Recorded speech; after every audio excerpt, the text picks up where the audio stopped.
Welcome to the Jordan B. Peterson podcast. You can support these podcasts by donating to Dr. Peterson's Patreon, the link to which can be found in the description. Dr. Peterson's self-development programs, self-authoring, can be found at selfauthoring.com.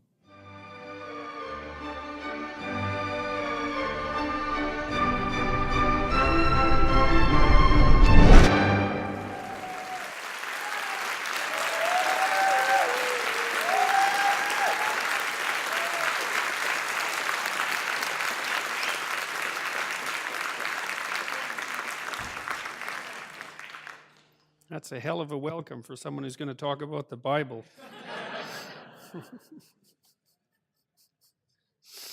So, I thought I would get farther than through Genesis by this point, but I'm not unhappy about the pace either. I've learned a tremendous amount, and so hopefully what we'll do today is finish Genesis completely.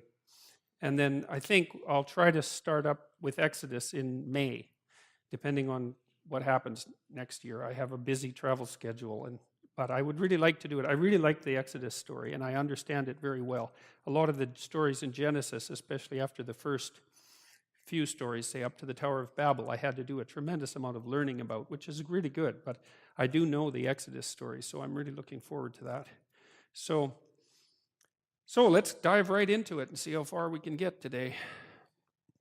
So we'll review first. So Joseph's father is Jacob, and Jacob is the patriarch of Israel, essentially, the father of the 12 tribes. And you might remember that he had a very morally ambivalent pathway through life. And it's one of the things that I think so interesting about the stories in the Old Testament is that these so-called patriarchal figures are very realistic, and it's something that I was also being struck by that accounts in the New Testament that way. There's lots of things that Christ does that you'd think would have been edited out over time and sanitized, but they're not. And the Old Testament is definitely not a book that's been sanitized, and it's quite interesting that that's the case. So you sort of see people with all their flaws.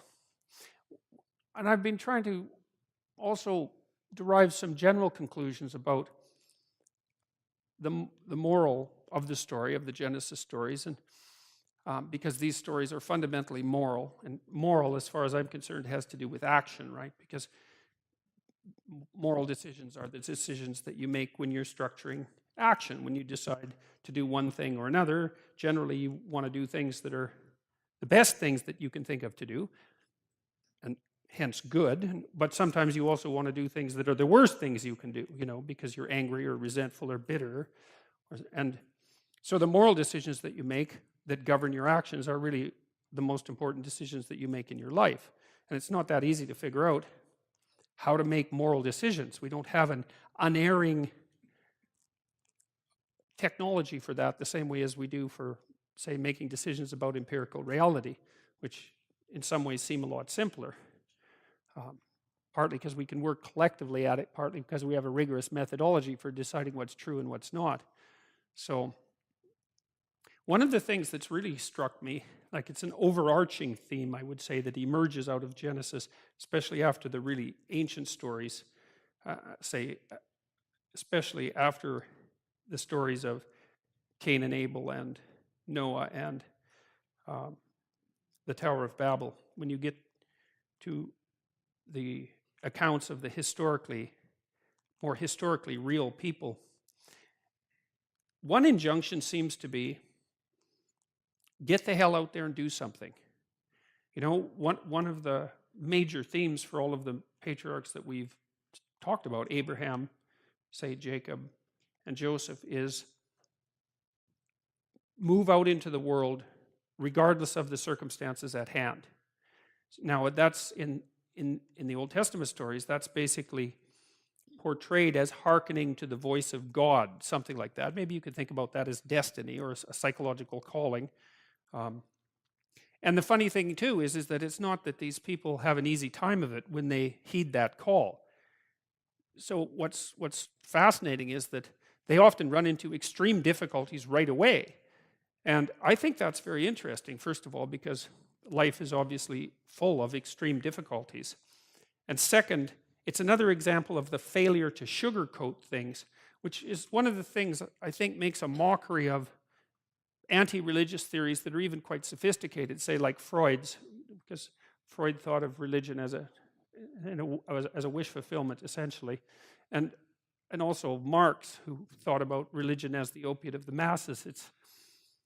If those were true, it seems to me that there'd be a lot more wish and a lot less reality, a lot less stark, harsh reality. I mean, the first thing that Abraham encounters is a famine, and then he has to hide his wife, and then he basically journeys into a tyranny. So that's about as bad as it gets in some ways, and those themes recur continually. And no one ever lives where they're supposed to live. They live in Canaan and not the promised land. And so it's a pretty rough series of stories. But the fundamental idea is something like, there's no time for sitting around. There's time to go out into the world and engage. And then there's hints about the proper and improper ways of engaging, right? So clearly the improper way to engage is, I think, most clearly delineated in the Cain and Abel story. And with Cain exemplifying the inappropriate way to engage with the world. And that's to engage with the world in a bitter, jealous, and resentful manner. Now, one of the things that I really like about the Cain and Abel story, and that theme recurs continually with the duality of the brothers, right? There's constant conflict between a perspective that's essentially like Cain's and the opposite perspective, which I'll get to in a minute. But Cain sees that the world is a very tragic place, and that the rewards are distributed unfairly, and that there are people who do better and people who do worse. And as a consequence of that, he becomes bitter and resentful and curses God, and then he becomes homicidal, fratricidal, which is even worse. Then he destroys his own ideal. Then his descendants basically become genocidal, something like that. So that seems to be the wrong way to go about things, unless your goal is to make things worse. Like, it's not like Cain has a limited number of things, has nothing to object to. He's got plenty to object to. His situation actually is bad. He's overshadowed terribly by his brother, who everyone loves, who does extraordinarily well, and who's good at everything. And the story is a bit ambivalent about the reasons for Cain's failure, although a fair bit of it's laid at his own feet, but he's definitely failing. And so you can understand why he would have this terrible attitude, but the problem is all it does is make it worse. So it doesn't seem to be... One of the things I've also learned as a psychologist, sort of pondering these sorts of things, is that it's often a lot easier to identify what you shouldn't do than what you should do. Like, I think evil is easier to identify than good. I think good is trickier, but evil stands out to some degree. And then at least you can say, if you're trying to get as far away from that as possible, we could even say just for practical reasons, so your life doesn't become hell and your family life doesn't become hell. At least you could get as far away from that as possible, even if you weren't able to conjure up what would constitute the good as an aim. You could at least avoid those sorts of pitfalls. And I do also think that it's pitfalls like that that really threaten our society right now, that I see a tremendous rise in resentment fueling almost all of the political polarization that's taking place. And it seems unfortunate, given that by and by large, everyone on the planet is richer than they've ever been. Now, that doesn't mean there's no disparity, but there's always disparity. Anyways, Jacob and Rebekah deceive Esau, and Jacob ends up with Isaac's blessing, and so that's a moral catastrophe. And then he has to run because his brother wants to kill him, and so that's the fratricidal motif again. I like that too. I think that's really realistic. One of the things that Freud noted constantly, and this is where Freud really is a genius, is that the most intense hatreds, and also sometimes the most intense love, is within families. And in the Freudian world of psychopathology, it's all inside the family. In fact, the pathology in the Freudian world is actually the fact that it's all inside the family, because people who get tangled up in the Freudian familial nightmare, which is roughly Oedipal in structure, can only conceptualize the world in terms of their familial relationships. They've been so damaged by the enmeshment and the trauma and the deceit and the betrayal and the blurred lines and all of that, that they just can't expand past the family and go out in the world. So the idea that brothers can be at each other's throats, I think that's a very powerful idea, and it's not something that people like to think about. So Jacob has to leave, and it's not surprising, because, I mean, what he did was pretty reprehensible. He betrayed his brother. But nonetheless, he's the person who dreams of the ladder that unites heaven and earth. And that's a very perverse thing, you know. But one of the things I think it does is give, in some sense, it gives hope to everyone, because it isn't, you know, if only the good guys win, we're really in trouble, right? Because it's not that easy to be a good guy. It's really not that easy, and most people are pretty keenly aware of all the ways that they fall short even of their own ideals. And so if there was no hope except for the good guys, almost all of us would be lost. And so that's one of the things I really liked and was more surprised about with the Old Testament stories, is that these people they have very complex lives, and they make very major moral errors by anyone's standard, and yet the overall message is still hopeful. And the message that runs contrary to the message of evil, say, the message of good, is something like, well, there's a lot of emphasis on faith, right? And that's a tough one, because cynics, people who are cynical about religious structures, like to think of faith as the willingness to demolish your intellect in the service of superstition. And, you know, there's something to be said for that perspective, but not a lot, because the reality is much more sophisticated. Part of the faith that is being insisted upon in the Old Testament is something like, and I'm speaking psychologically here again, that it's useful to posit a high good and to aim at it. So, and I really think that's practically useful too. The research we've done with the Future Authoring Program, for example, indicates pretty clearly that if you get people to conceptualize an ideal, and a balanced ideal, you know, so what do you want for your family? What do you want for your career? What do you want for your education? What do you want for your character development? How are you going to use your time outside of work? How are you going to structure your use of drugs and alcohol in places where you might get impulsive? How can you avoid falling into a horrible pit? If you really think that through and you come up with an integrated ideal and you put it above you as something to reach for, then you're more committed to the world in a positive way, and you're less tormented by anxiety and uncertainty. And that makes sense, right? Because here you are alive and everything, and so unless you were if you're not capable of manifesting some positive relationship with the fact of your being, then how could that be anything other than hellish? Because it would just be anxiety-provoking and terrible, because you're vulnerable and there'd be nothing useful or worthwhile to do. Well, that's just not, I just can't see that as a winning strategy for anyone. You can make a rational case for adopting that strategy, in that, you know, you can say, well, there's no evidence for a transcendent morality or for an ultimate meaning. There's no hard empirical evidence. But it seems to me that there's existential evidence as well that has to be taken into account. And of course, psychologists have talked about this a lot. Carl Rogers, for example, and Jung, for that matter, Freud, for that matter, most of the great psychologists have pointed out that, you know, you can derive reasonable information that's solid from your own experience, especially if you also talk to other people, and you can kind of see in your own life when you're on a productive path that sort of ennobles and enlightens you, or a destructive path. And I think it's kind of useful to think that maybe the dichotomy between those two paths might be real, you know, and because that also allows you to give credence to your intuitions about that sort of thing.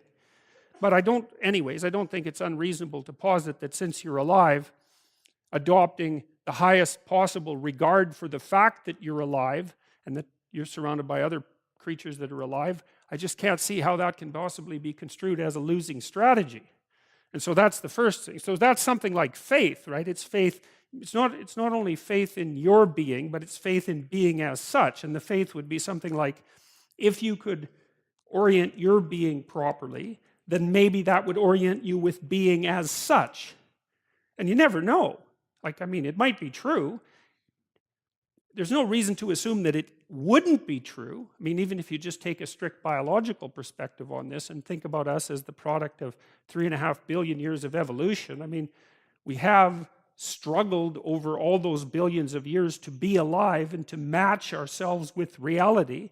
And so, because one of the things I've often wondered is, life is definitely difficult. There's no doubt about that. And it's unfair, and there's inequality and all of those things. And people are subject to all sorts of terrible things. But I also wonder, if you weren't actively striving to make things worse, just how much better could they be?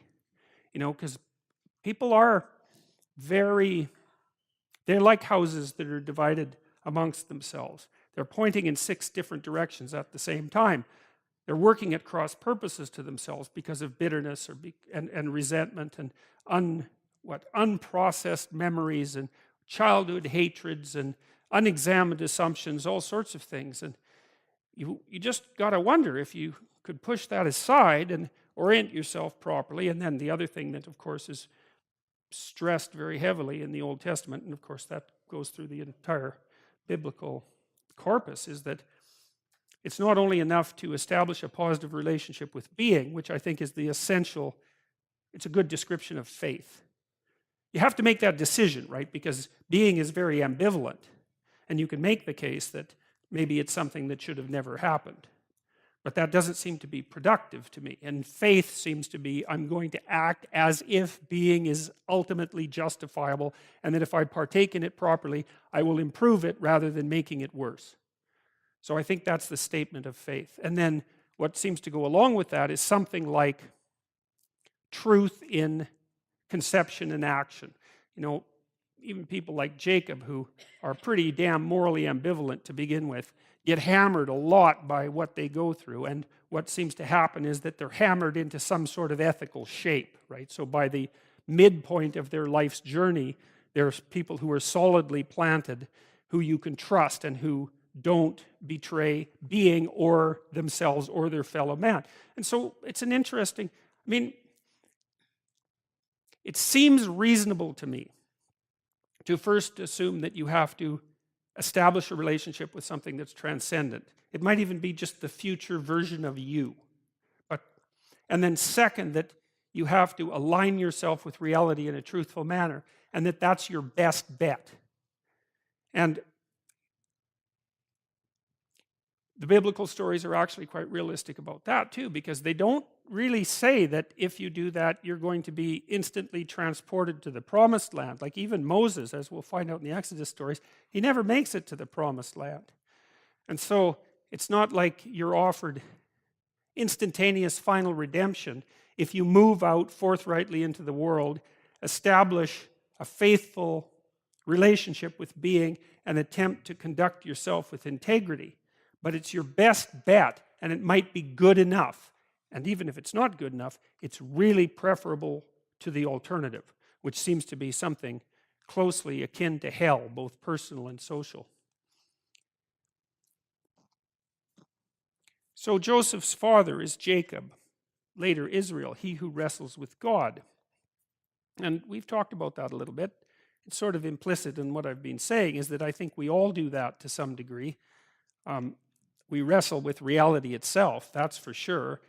Not only the reality we understand, but the reality we don't understand, which is sort of a transcendent reality, and then maybe whatever reality is outside of that, because the classic Judeo-Christian conception of God is that there's time and space. And of course, there's lots of things about what exists in time and space that we're completely ignorant of, and that's transcendent in that sense. But then there's an idea that there's a realm outside of that, which is it's an interesting idea. It's a very sophisticated idea, I think, rather than a simple idea. And it's difficult to know what to make of it. But it doesn't really matter, because I think regardless of what your attitude is towards those sorts of things intellectually, you still end up in the same position as Jacob for all intents and purposes, practically speaking, because I don't think that there's anyone who at some point in their life, or perhaps even every day, doesn't at some level wrestle with God. And you could just call it, well, the nature of reality, I suppose, if you want to be, say, reductionistic about it, but I don't think it makes any difference. It's still something you're stuck with. And it's not only the nature of reality itself that you have to struggle with, but it's also the nature of your moral relationship to it, your behavioral relationship to it. So that's how you should perceive it and how you should conduct yourself. And then whether or not the advantages of doing it properly are worth the difficulty and the disadvantages. So that seems to me just a straight existential statement. And you know, Jacob gets damaged by his wrestling, which is also very realistic. So anyways, he also ends up as father of Joseph, who's the favorite son who's born in his old age to his favorite wife. And that's who we're going to talk about today. So you remember, so Jacob is the forefather of the 12 tribes of Israel. And there's his wives and the son and the offspring that resulted. Those are all the sons. There's a daughter named Dinah as well. And Rachel is the woman he really loved, and the first son he had with Rachel was Joseph, and that was when he was older, and so that's in some sense why Joseph is his favorite. So this is the beginning of the story of Joseph. Now Israel, Jacob, loved Joseph more than all his children because he was the son of his old age, and he made him a coat of many colors. And there's a lot packed into those two sentences, you know. The first is that now Israel loved Joseph more than all his other children. That's probably not so good. One of the things we've seen in the stories that have preceded this is that whenever there's marked preference on the part of parents for one child over the other, with Jacob and Esau, it was Jacob was Rachel's favorite, and Esau was Isaac's favorite. That didn't work out so well. That put a real twist in the entire structure of the family. And so there's a warning there right off the bat. You might say, well, you can't help having a preference for one child over another, but I don't know if that's true, and it's certainly something that you should be very cautious about because it doesn't seem to work out very well. Because he was the son of his old age, fair enough, and he made him a coat of many colors. That's a very interesting image, that coat of many colors, that idea. And so I'm going to delve into that idea because it sets the stage. Like, it says what sort of person Joseph is. He's favored, he's younger, he's favored, but he also has this particular garment that characterizes him. You know, and one of the things I've really learned from analyzing women's dreams in particular is that women very frequently, in my experience, very frequently dream of clothing as role. And so if you're interpreting women's dreams, then if they put on the shoes of their grandmother, for example, then you understand very rapidly that the dream is trying to make an association between their own behavior and something that's characteristic of either the state of being a grandmother or the particular grandmother. And it makes sense, right? Because clothing protects, but it also signifies a role.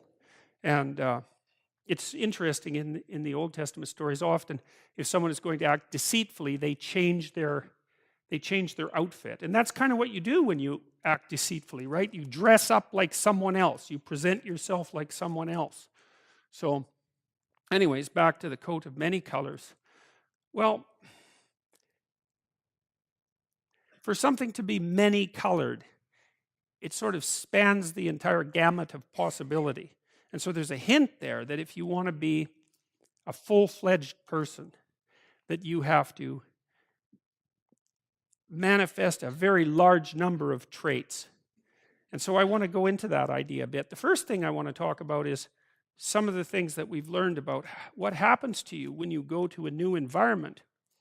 You know, there's this idea a very deep idea in clinical psychology, a fundamental idea, which is that if someone's anxious about something, what you do is and it's getting in their way, you take what they're anxious about and you define it, because that already delimits it, right? Because one of the problems with being anxious about something is you won't speak of it. It's like Voldemort.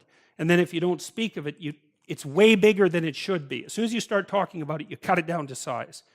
And so And it's for a bunch of reasons. It's because you're not as afraid of as many things as you think, and you're braver than you know, and more capable. So as soon as you're brave enough to start talking about what you're afraid of, then you see that there's more to you than you thought, and that there's less to the problem than you thought. And then you can decompose it further into smaller problems, and then you can figure out how to approach those smaller problems. And then it doesn't seem to me to be that you get less frightened. It seems to be that you get more courageous, which is way better than being less frightened, because there's lots of things to be frightened about. So if you're courageous, that really does the trick. Now the question is, what happens if you, like, let's say that you're very socially inept and you don't know how to introduce yourself or to make establish the initial parts of a relationship with anyone. And so then you start putting yourself in situations where you're required to do that. And so then the question is, how is it technically that you transform? You say, well, you learn. Well, we want to be more specific about that. What does it mean that you learn? Well, if you're dealing with someone who's particularly socially inept and you're doing psychotherapy with them, you might teach them how to shake someone's hand properly and say their name and remember the other person's name. And so you just practice that with them so that they have the motoric routine down. So that form of knowledge is built right into your body. It's like, look at the person, put out your hand, shake it, not like a dead halibut, but with a reasonable grip. Say your name, don't mumble it, look at them so that they can hear you, and then when they say their name, try to remember it. And then so you can practice that with people, and so then they develop something that's motoric, right? It's embedded right in their body.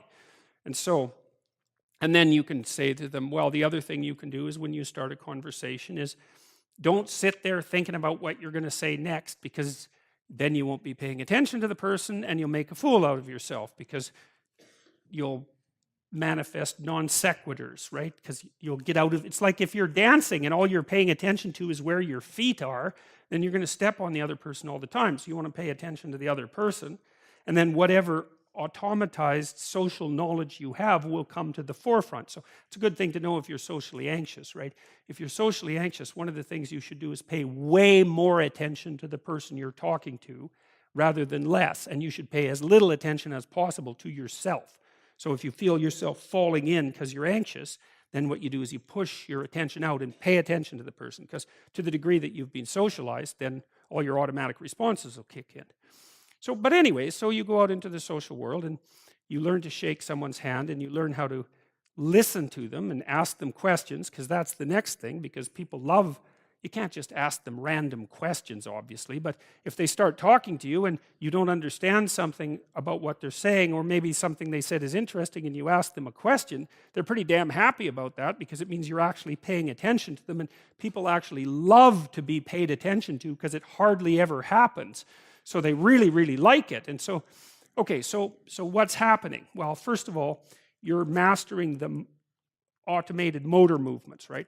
Where to point your eyes, where to put your hands, how to move your lips, like really embodied knowledge. It's a special kind of memory, and you're practicing that. And so that's building new skills for you. And then by listening to the person and watching yourself interact, you're also generating new abstract information that enables you to conceptualize the world in a different way. So if you go out and talk to 10 different people or 50 different people, then you get to listen to what those 50 people said. You get to watch how they express themselves, and you gather a corpus of knowledge that changes the way you perceive, that broadens you as a social agent. Okay, so that's two forms of knowledge. But then there's a third one, which is really interesting, which is that you have a lot of biological potential. And it's hard to know what potential is, but part of it is that you're capable of generating proteins that you haven't been generating. So you should get right on that, by the way. So, but the way that works in part is that if you put yourself in a radically new situation, then your brain, that there are genetic switches that turn on because of the demands of the new situation that code for new proteins. So it's as if you have latent software, that would be one way of thinking about it, that will only be turned on if you go into the situation where that's necessary. And so then you might think, well, if that's the case, how much of you could be turned on if you went a whole bunch of different places? And that's that's a profound question, because one of the deep answers to how you should get your life together is you should go a very large number of places and turn yourself on. And I want to walk through that a little bit because there's a very rich symbolic world that expresses that. So now, the idea about having a coat of many colors would be that the person who is the appropriate leader, because remember, or the proper person, which would be the same thing. One of the things that these old stories are trying to express and to figure out is how is it that you should act, which is the same as what constitutes the ideal. Those are the same question. And the hint here with Joseph is, well, you should wear a coat of many colors, which means that you should be able to go have a drink in the pub with the guys who are, drywalling your house, and you should be able to have a sophisticated conversation with someone who's more educated in an abstract way, and that maybe you should be equally comfortable in both situations, right? Because you might think, well, there's more. One of the indications that there's more to you is that you can be put more places and function properly. And that would be a good thing to aim at, because here's the other issue, is that you know perfectly well that the fundamental tragedies of life and your exposure to malevolence in the course of that life, so those being the worst things, there's not a lot you can do to alter that fundamentally, because they're conditions of existence. You're going to be subject to your vulnerability, and you're going to be subject to malevolence. That's that. And you can't hide from it because it actually makes it worse. So you're stuck with it. So then the question is, well, what are your options? And one option is to curse the structure of being for being malevolent and tragic, and fair enough. And the other is to make yourself so damn differentiated and dynamic and able that you're more than a match for that. Now, that's not an easy thing, but it doesn't matter, because like what's the alternative? There's no good alternative, and that's also worth knowing. So you see these ideas expressed in the strangest places, and so we've talked a little bit, I think, in this series about Pinocchio, but if we haven't, it doesn't matter. You see, there's Jiminy Cricket at the opening of the Pinocchio movie, pointing to a star, which is roughly the nativity star for all intents and purposes, and it's a symbolic indicator of something diamond-like and pure, right? Glimmering in the darkness, that's transcendent and above the horizon, upon which to fix your eyes. And so and the thing is, you need that technically, and the reason you need that is because we know enough about psychology now to know that almost all of the positive emotion that you're going to experience in your life, and positive emotion is analgesic, by the way, right? It actually quells pain. So it's not just positive, it also gets rid of negative, which is a big plus. Almost all the positive emotion that you're going to feel in relationship to a goal, because you feel positive emotion as you approach a goal. And so if you want to feel positive emotion, then you need a goal. And then you might think, well, if you want to maximize that positive emotion, which is enthusiasm and also what pulls you out into the world as well as feeling good, then you need the best possible goal. Well, because that's going to engage the largest segments of your being. Like if your goal is too narrow, then a bunch of you isn't going to be on board for it, If the goal is well developed and multifaceted, then all of you can partake in that. Even your negative elements, even your anger and your fear can get on board with that, let's say. So you need a goal, man, that's worthy. You got to think, you need a goal that justifies the tragedy and malevolence of life. That seems to be the bottom line. Now, maybe you think, well, there's no goal that can do that. It's like, well, there are still better and worse goals. So, and I'm not convinced that there are no goals that can do that.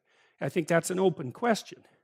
You'd never know that until you pursued the proper goal long enough to find out who you would be as a consequence of pursuing it. So that's also your destiny or your existential voyage, right? It's also not something that anyone else can do for you. Someone can say, get your act together for Christ's sake and get at it. That'll make the world unfold best for you, but there's no way you can know that without doing it.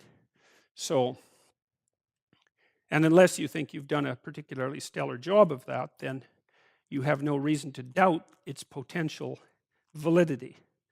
So plus, like, crickets are telling you this, and so, they're a very reliable source. Okay, so you see the star recurs as a motif in Pinocchio, and one of the more interesting elements of it here is that when Geppetto wants to transform his puppet, the marionette, who's being played by forces that operate behind the scenes, which is a really good definition of the persona from a Jungian perspective, right? And also something indicative of something like an ideological or conceptual possession. Geppetto, who's a good guy, he's a positive father figure, lifts his, even though he's a patriarchal figure, right, and a very competent one, he still even lifts his eyes up to something that transcends his mode of being, positive as it is, and wishes that his creation would undertake the kind of transformation that would make it autonomous and fully functional as a moral agent. No strings, right? So that's very interesting, I think. Solzhenitsyn said, "The salvation of mankind lies only in making everything the concern of all." That's a pretty decent star-like goal, I would say. And so what happens in the Pinocchio story is that because, and I think this is a symbolic representative of what I just described to you that happens at a genetic level if you put yourself in new situations. So Geppetto is roughly culture in the Pinocchio story, right? He's a craftsman. And he makes Pinocchio. So he's who's his son? He's the socializing agent. And he aims for something above mere socialization, which is, I think, part of the mysterious element of human beings. In our scientific models, we basically have socialization and biology. But there's always a third element in mythological stories, which is whatever you might construe as the spontaneous action of consciousness that's associated with free will. And that's just basically being conceptualized in religious terms as something akin to the soul. Now, we don't have a category for that scientifically, because what we try to do scientifically is to reduce everything either to socialization or to biology. But it isn't clear to me that it's perfectly reasonable from the perspective of practicality at a scientific level. You don't want to multiply explanatory principles beyond necessity. But there's many things that doesn't come to terms with, such as the fact that we all treat each other as autonomous beings with free will, and that seems to work, and that if we stop doing that, then things go to hell very, very rapidly. So, and the mere fact that we have been able to conceptualize what that conscious free will might be, metaphysically or physically, doesn't mean it doesn't exist. It just means that we don't understand it. I mean, it was only in the last 15 years that we discovered that 95% of the universe was made out of some kind of matter that we can't even, whose properties we can't even imagine, except that it seems to have mass. So, anyways, what happens is when Geppetto lifts his eyes up to the star, so it's society aligning itself with the proper goal with regards to individual development, right? So instead of society being at odds with the individual, they line up. And then what happens is nature comes on board, and that's the blue fairy in the Pinocchio story, and that seems to me to be a symbolic representation of what happens biologically when you set the goal properly, get your culture behind you, and move into the world. Is that there's a biological transformation that occurs as a consequence of that, which means that a bunch of you that hasn't been turned on turns on. And I guess one question would be is, what would you be like if you turned on everything inside of you that could be turned on? Well, that's a good goal. That's a good thing to find out. So now I'm going to introduce a couple of other ideas. So there's this idea in Jungian psychology called the circumambulation. And Jung had this idea that you had a potential future self, which would be in potential everything that you could be. And that it manifests itself moment to moment in your present life by making you interested in things. And the things that you're interested in are the things that would guide you along the path that would lead you to maximal development. Now, it sounds like a metaphysical idea or a mystical idea even, but it's not. It's not. It's a really profoundly biological idea. The idea is something like, well, you're set up so that you're automatically interested in those things that would fully expand you as a well-adapted creature. Well, like, there's nothing radical about that idea. What else could possibly be the case? Unless there's something fundamentally flawed about you, that is what the situation would be. It's kind of interesting to think about how that would be manifest moment to moment, but the idea is something like, well, your interest is captured by those things that lead you down the path of development. Well, that better be the case. Okay, so that's fine. And so there's some utility in pursuing those things that you're interested in. That's the call to adventure, let's say. So, and the call to adventure takes you all sorts of places. Now, the problem with the call to adventure is, like, what the hell do you know? You might be interested in things that are kind of warped and bent. And often it's the case that when new parts of people manifest themselves and grip their interests, say, they do it very badly and shoddily. And so you stumble around like an idiot when you try to do something new. That's why the fool is the precursor to the savior from the symbolic perspectives, because you have to be a fool before you can be a master. And if you're not willing to be a fool, then you can't be a master. So you're gonna, it's an error-ridden process. And that's also laid out in the Old Testament stories, because the first thing that happens to all these patriarchal figures when God kicks them out of their father's house when they're like 84 is that they run into all sorts of trouble, and some of it's social, and some of it's natural, and some of it's a consequence of their own moral inadequacy. So they're fools. But the thing that's so interesting is that despite the fact that they're fools, they're still supposed to go on the adventure, and that they're capable of learning enough as a consequence of moving forward on the adventure so that they straighten themselves out across time. And so it's something like this. So this circumambulation that Jung talked about was this continual, we'll return to this continual circling in some sense of who you could be. You might notice, for example, that there are themes in your life. You know, when you go back across your experiences, you see you kind of have your typical experience that sort of repeats itself. And there might be variation on it, like a musical theme, but it's like you're circling yourself and getting closer to yourself as you move across time. That's the circumambulation. Now, you remember that for a sec, because we'll go back to it. Okay, so imagine that something glimmers before you. It's an interest that's dawning, and you decide, well, first of all, you're paralyzed. You think, well, how do I know if I should pursue that? It's probably a stupid idea. And the proper response to that is, you're right, it probably is a stupid idea, because almost all ideas are stupid. And so the probability that as you move forward on your adventure that you're going to get it right the first time is zero. It's just not going to happen. And so then you might think, well, maybe I'll just wait around until I get the right idea, and which people do, right? So they're like 40-year-old, 13-year-olds, which is not a good idea. And so they wait around until it's waiting for Godot, until they finally got it right. But the problem is you're too stupid to know when you've got it right. So waiting around isn't going to help, because even if the perfect opportunity manifested itself to you in your incomplete form, the probability that you would recognize it as the perfect opportunity is zero. You might even think it's the worst possible idea that you've ever heard of anywhere. Highly likely. Highly likely. So you have, Nietzsche called that a will to stupidity, which I really liked. So, because he thought of stupidity as being, you know, you have to take it into account fundamentally and work with it. And so you can take these tentative steps on your pathway to destiny, and you can assume that you're going to do it badly. And that's really useful, because you don't have to beat yourself up. It's pretty easy to do it badly.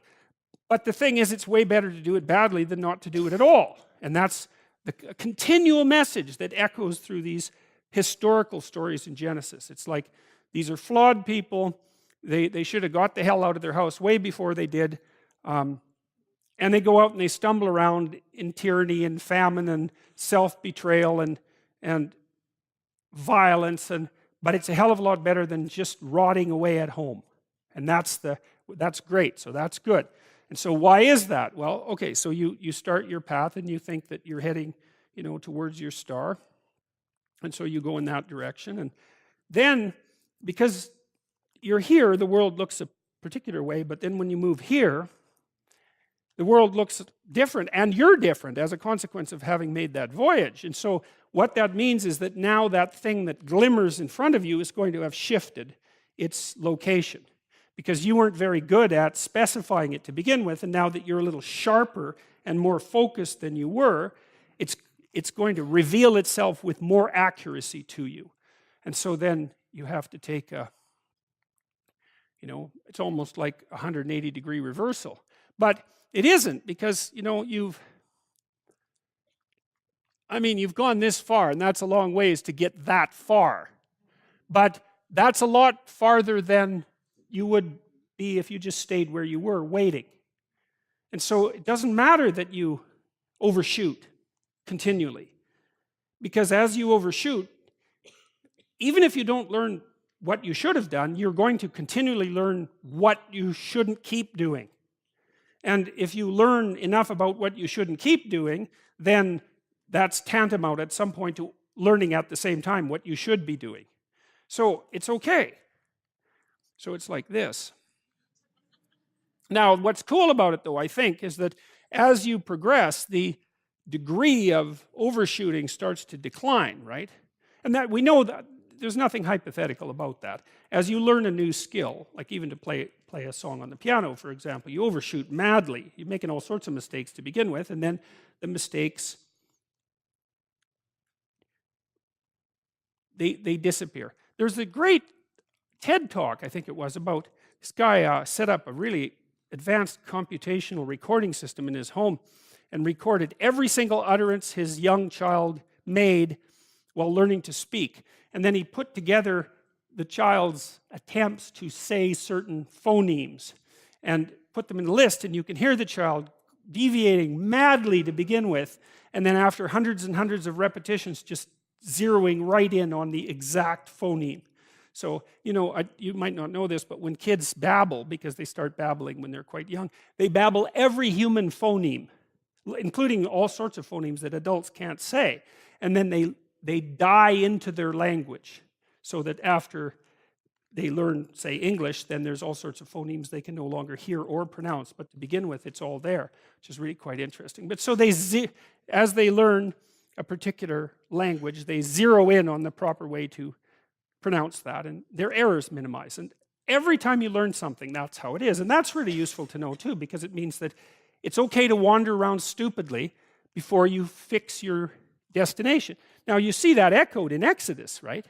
Because what happens is that the Egyptians, or the Hebrews, escape a tyranny, which is kind of whatever you do personally and psychologically when you escape from your previous set of stupidly held and ignorant and stubborn axioms.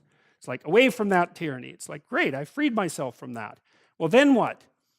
Well, you think, well, now I'm on the way. It's, no, you're not. Now you're in the desert, where you wander around stupidly, and worship the wrong things until you finally organize yourself morally again and head in the proper direction. So that's worth knowing too, because you think, well, I got rid of a lot of things, baggage, excess baggage that I didn't need in my life, and now everything's okay. It's like, no, it's not. You've got rid of a whole set of scaffolds that were keeping you in place, even though they were pathological. And now you have nothing, and nothing actually turns out to be better than something pathological, but you're still stuck with the problem of nothing. And that's exactly why Exodus is structured the way that it is. It's that you escape from a tyranny. It's, hooray, we're no longer slaves. Yeah, well, now you're nihilistic and lost. It's not necessarily an improvement. But it is see, it's also useful to know that, because you can also be deluded into the idea that, imagine that you're trying to become enlightened, which might mean to turn all those parts of you on that could be turned on. You think, well, that's just a linear pathway uphill. It's just from one success to another. No, it's not. It's like, here you are, and you're not doing too badly, and the first step is a complete bloody catastrophe. It's worse. And then maybe you can pull yourself together, and you hit a new plateau, and then that crumbles and shakes, and bang, it's worse again. And so, because part of the reason that people don't become enlightened is because it's punctuated by intermittent deserts, essentially, by intermittent catastrophes. And if you don't know that, well, then you're basically screwed, because you go ahead on your movement forward and you collapse, and you think, well, that didn't work, I collapsed. It's like, no, that's par for the course. It's not indication that you failed, it's just indication that it's really hard.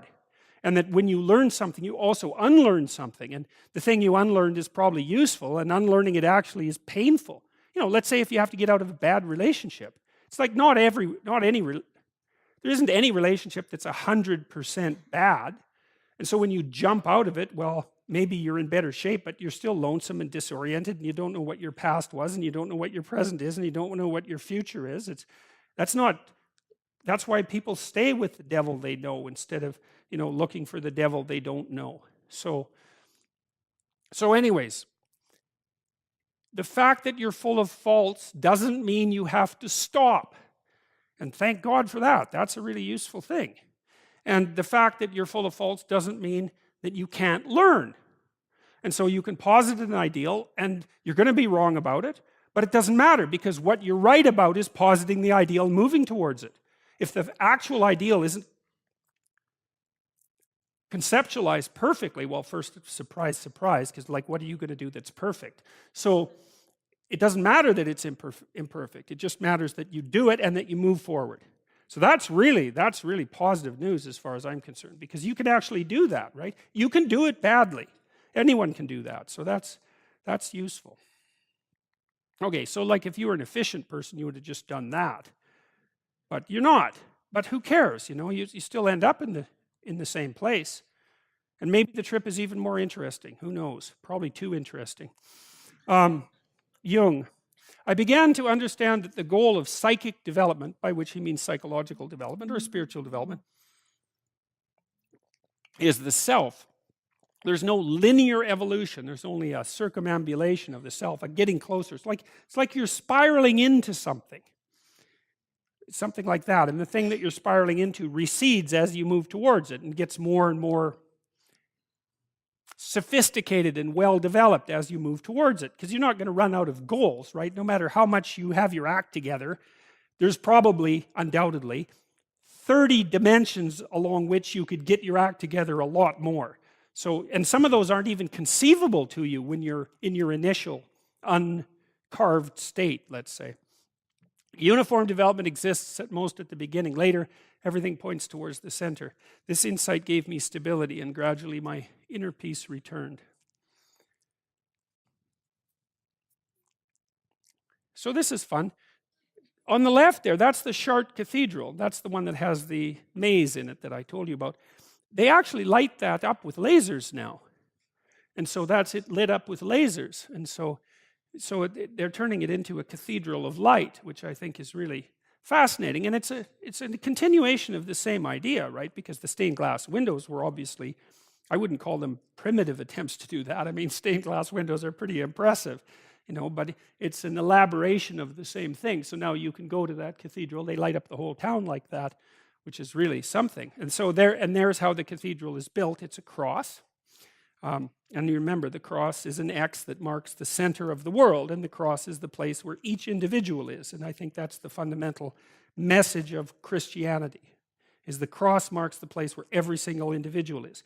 And it's a tragic place that consists of suffering and exposure to malevolence, and that the only way to come to terms with it is to accept it. And that seems to me, I don't see anything metaphysical about that statement whatsoever. It's like, well, X marks the spot, fair enough. You're in a spot, you're right in the center of your world, it's right in the center of the world as far as you're concerned, and the same with the rest of us. It's characterized by suffering and exposure to malevolence, there's no doubt about that. What are you going to do about that? Bitter, resentful, hateful, all that does is make it worse. So you have to accept it. Now that's not an easy thing, because that's actually, I would say, a heroic task to voluntarily accept the conditions of your own existence. And that happens at the cross. So that's fine. And that's associated with light. Well, that's good that that's associated with light. You wouldn't want that to be associated with darkness. That would be a bad thing. So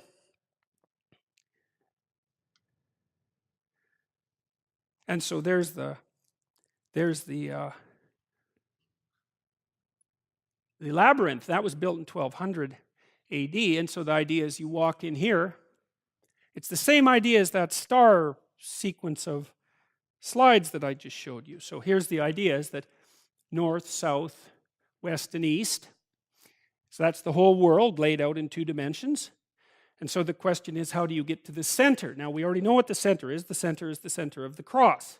That's the place of maximal suffering. You could say maximal malevolence as well, but it's also the place where that's transcended. So how do you get there?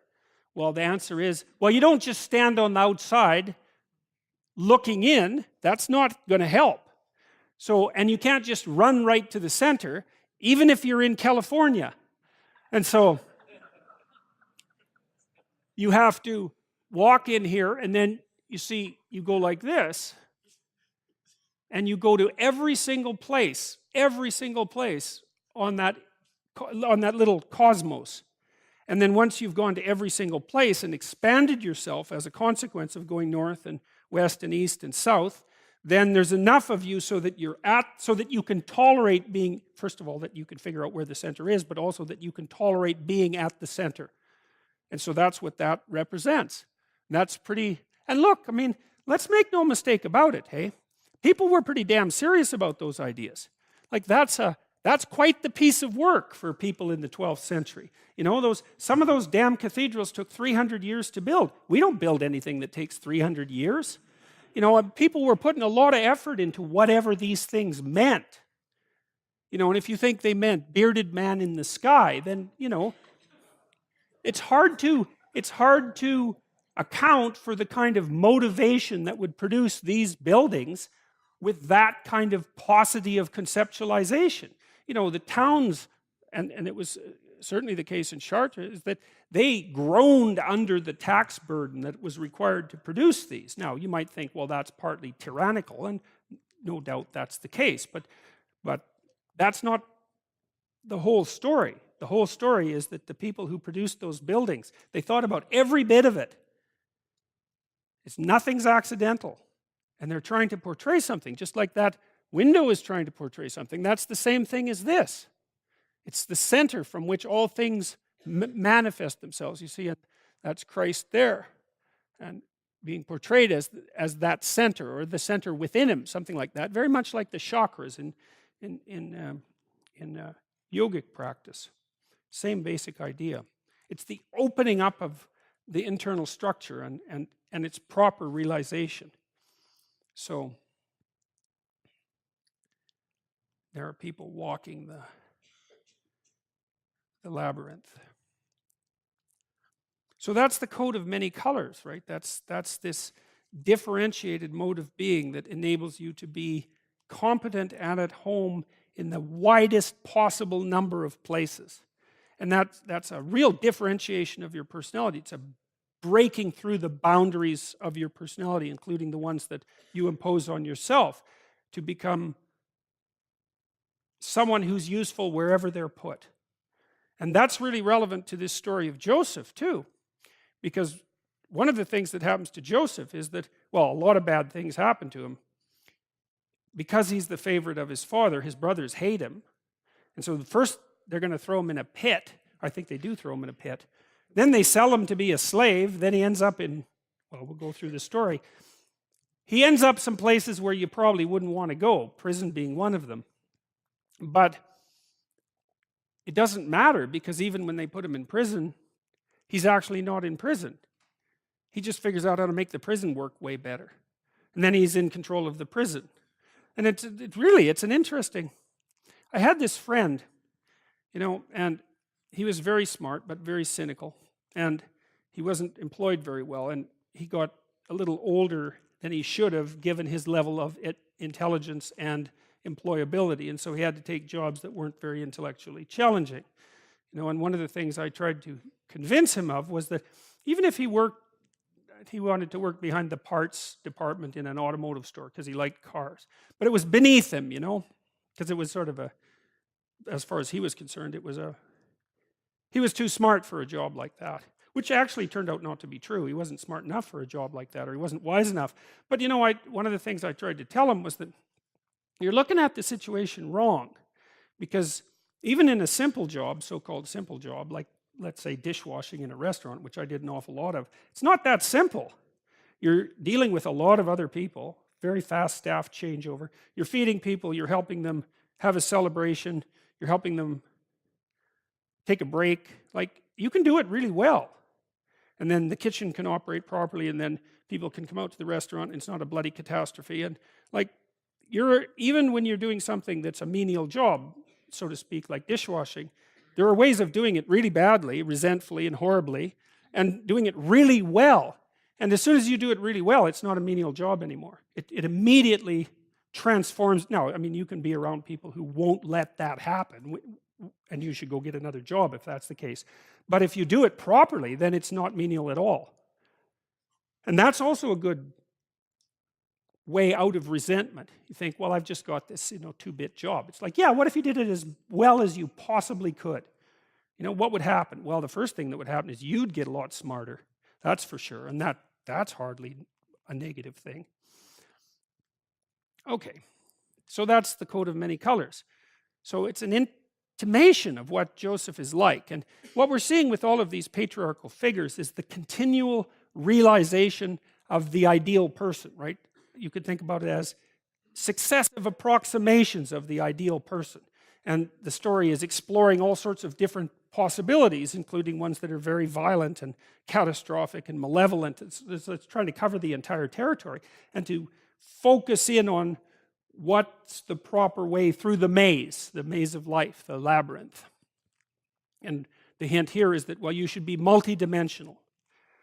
These are the generations of Jacob. Joseph, being 17 years old, was feeding the flock with his brethren, and the lad was with the sons of Bilhah and with the sons of Zilpah, his father's wives. And Joseph brought unto his father their evil report.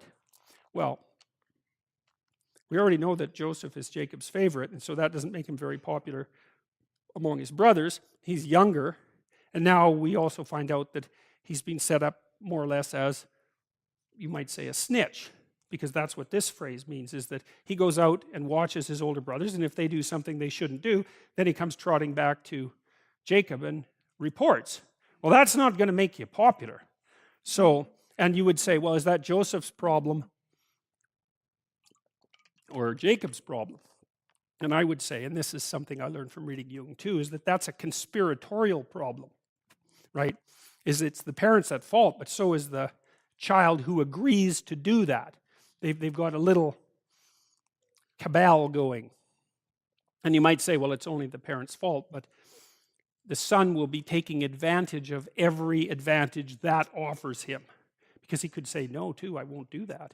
So anyway, Joseph is the favorite. He's a bit of a teacher's pet. That's what it looks like. Now Israel loved Joseph more than all his colors, because he was the son of his old age, and he made him a coat of many colors. And when his brethren saw that their father loved him more than all his brethren, they hated him and could not speak peaceably unto him. So let's say you have a child or a number of children, and one of them is your favorite. How should you treat that child? Well, it isn't obvious that you do them any favors by overtly making them your favorite, right? I mean, first of all, maybe you don't challenge them as much as you should. And second of all, you definitely set up a Cain and Abel-like scenario in the household. And that, or maybe it's an Oedipal situation too, because you happen to love your child more than you love your spouse, that's not a recipe for familial harmony. So it seems to be a bad idea. Okay, so now we have two reasons that Joseph is not liked by his brothers. One is, well, he's a bit of a rat fink, and the other is that he's the favorite, and he's playing that to the hilt by the looks of things. And when his brethren saw that their father loved him more than all his brethren, they hated him and could not speak peaceably unto him. Okay. And Joseph dreamed a dream, and he told it to his brethren, and they hated him the more. He said unto them, Hear, I pray you, this dream which I have dreamed. For behold, we were binding wheat sheaves in the field, and lo, my sheaf arose. And behold, your sheaf stood round about and bowed to my sheaf. And remember, he's the young one, right?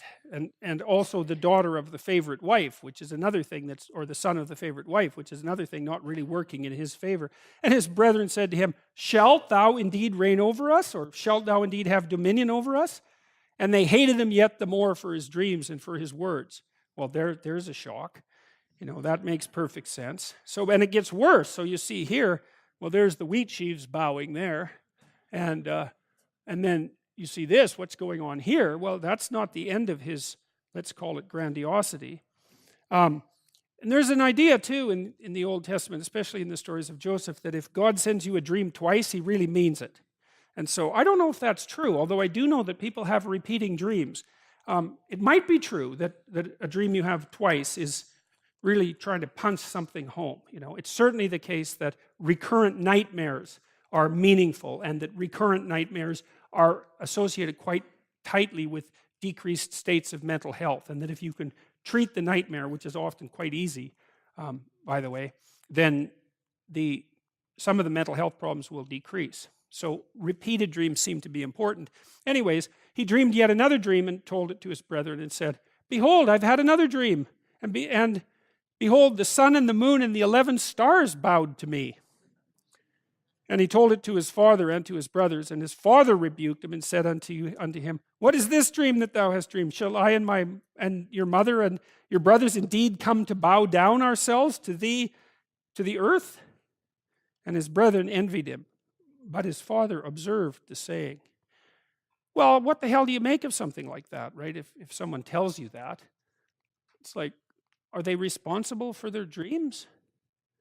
We don't really hold ourselves responsible for the dreams we have at night. Then what do you make of a dream? Is like one of the things that Jung pointed out. This is where he differed from Freud substantially. Is Freud tended to think that the dream hid its meaning because its contents weren't acceptable to the conscious mind. And Jung said, no, you don't understand. That's not what happens. What happens is the dream is doing the best it can to express something that the person doesn't yet really know. And Jung thought about the dream as a manifestation of nature. It wasn't associated with the ego at all. It was just like you have a dream and there are things happening in it the same way that when you walk into a dinner party, there are things happening there.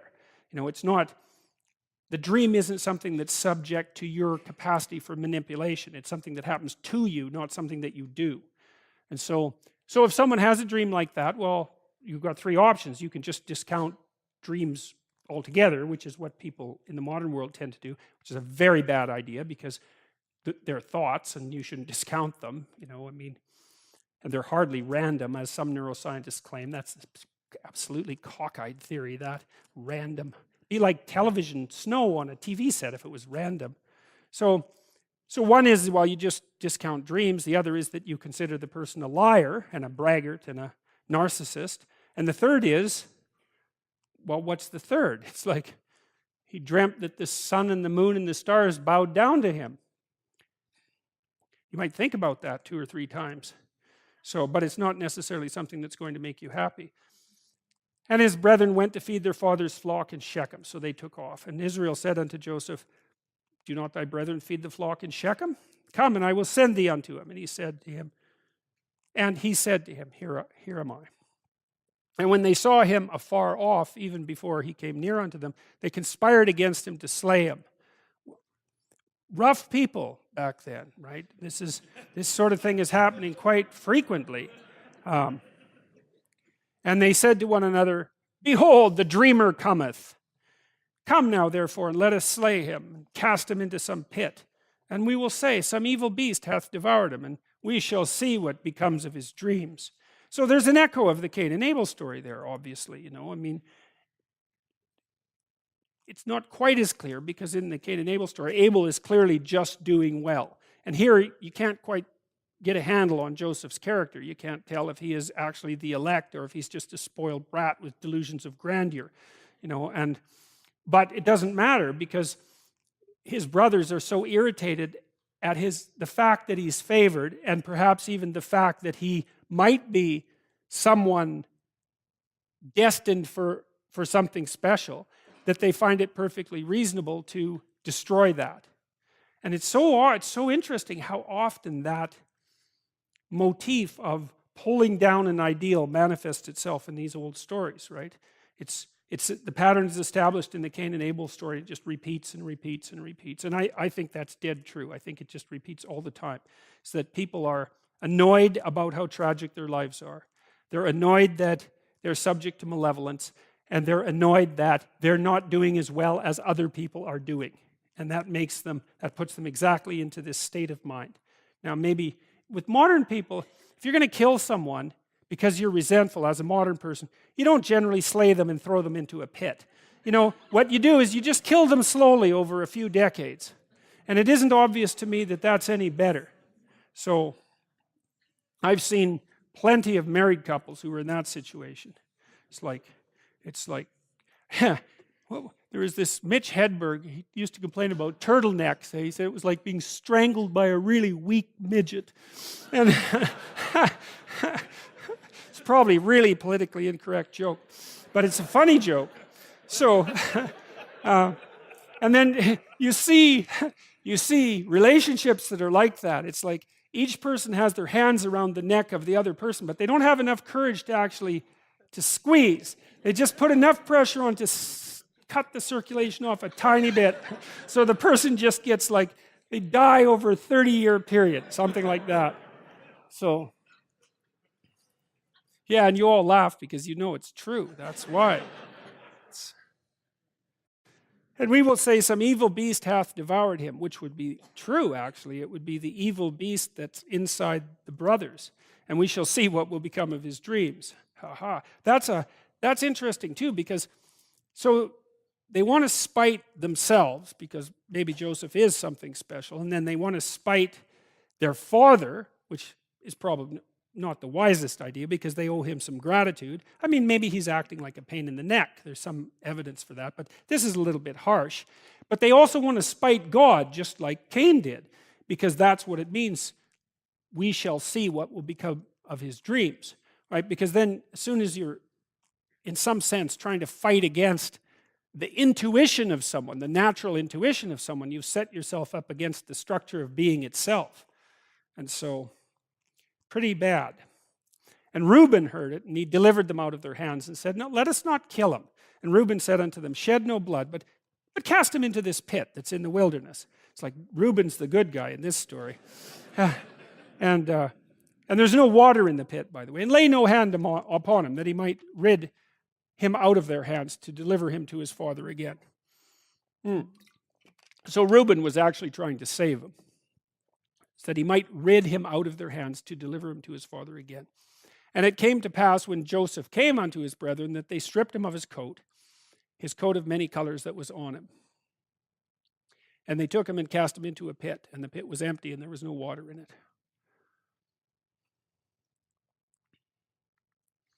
And then they sat down to eat bread and lifted up their eyes and looked, and behold, a company of Ishmaelites came from Gilead with their camels, bearing spices and balm and myrrh, going to carry it down to Egypt. And Judah said unto his brethren, how does it profit us if we kill our brother and conceal his blood?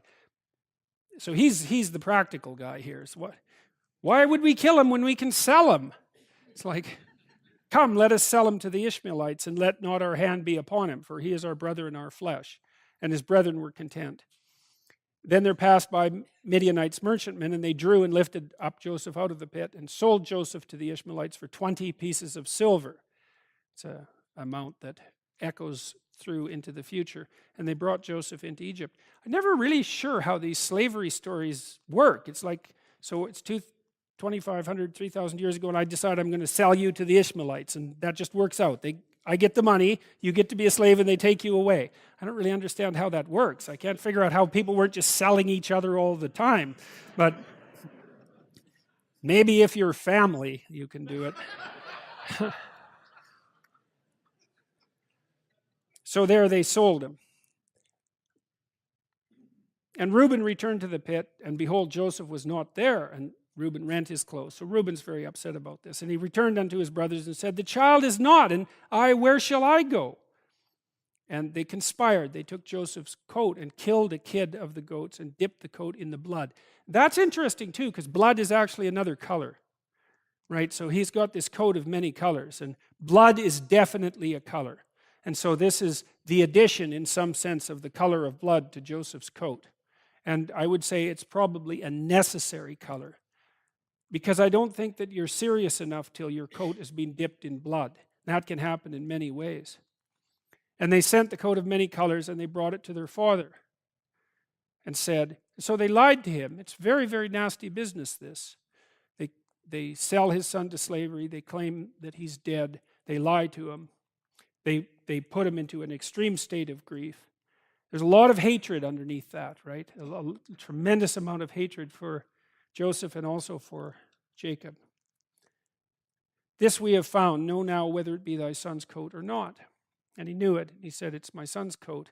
An evil beast has devoured him. Joseph is without doubt rent in pieces. And Jacob tore his clothes and put sackcloth on his loins and mourned for many days. And all his sons and daughters rose up to comfort him. But he refused to be comforted. And he said, I'll go down into my grave mourning my son. Thus his father wept for him. So that's Jacob collapsing at the news.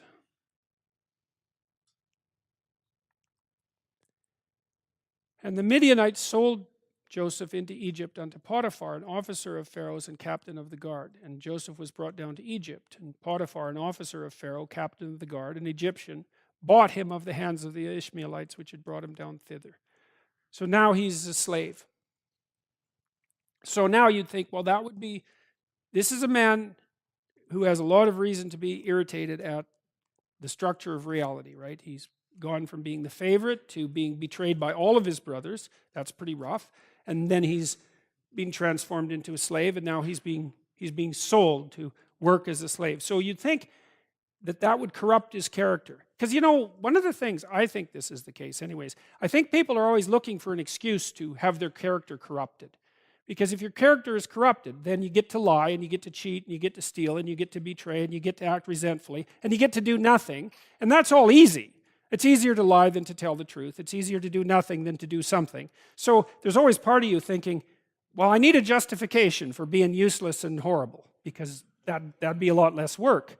And so then if something terrible comes along, you think, aha, that's just exactly the excuse that I was waiting for. And then out all that comes.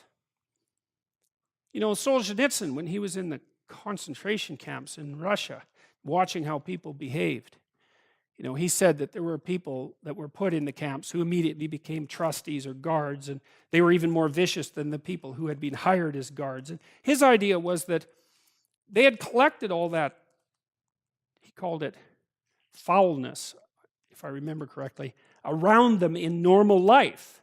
But they didn't have the opportunity to express it. But as soon as you gave them the opportunity, it was like, there it was, right away. And so one of the messages that seems to echo through these Old Testament stories is that just because something terrible happens to you doesn't mean that you get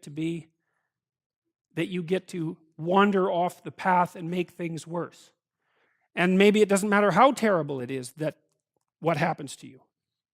And that's a tough call, because you see people now and then in life who they've really got it rough, man. Like 50 bad things are happening to them at the same time. And you think, oh, it's no wonder. If you were bitter and resentful and hostile, it'd be like, yeah, no wonder. But then you meet people, and Solzhenitsyn again talked about this in the Gulag Archipelago. He said he met lots of people not lots. He met enough people to impress him in the concentration camp system who didn't allow their misfortunes to corrupt them. And that's something, man. Because maybe the only real misfortune is to become corrupted. That's a really useful thing to think. Maybe the rest of it is trivial in comparison. I know that's a rough thing because you can be in very harsh circumstances, but I do think there's something to that. And the Lord was with Joseph, and he was a prosperous man, and he was in the house of his master the Egyptian. And his master saw that the Lord was with him, and that the Lord made all that he did to prosper in his hand. So that's an echo of the idea that we encountered earlier about walking with God, right?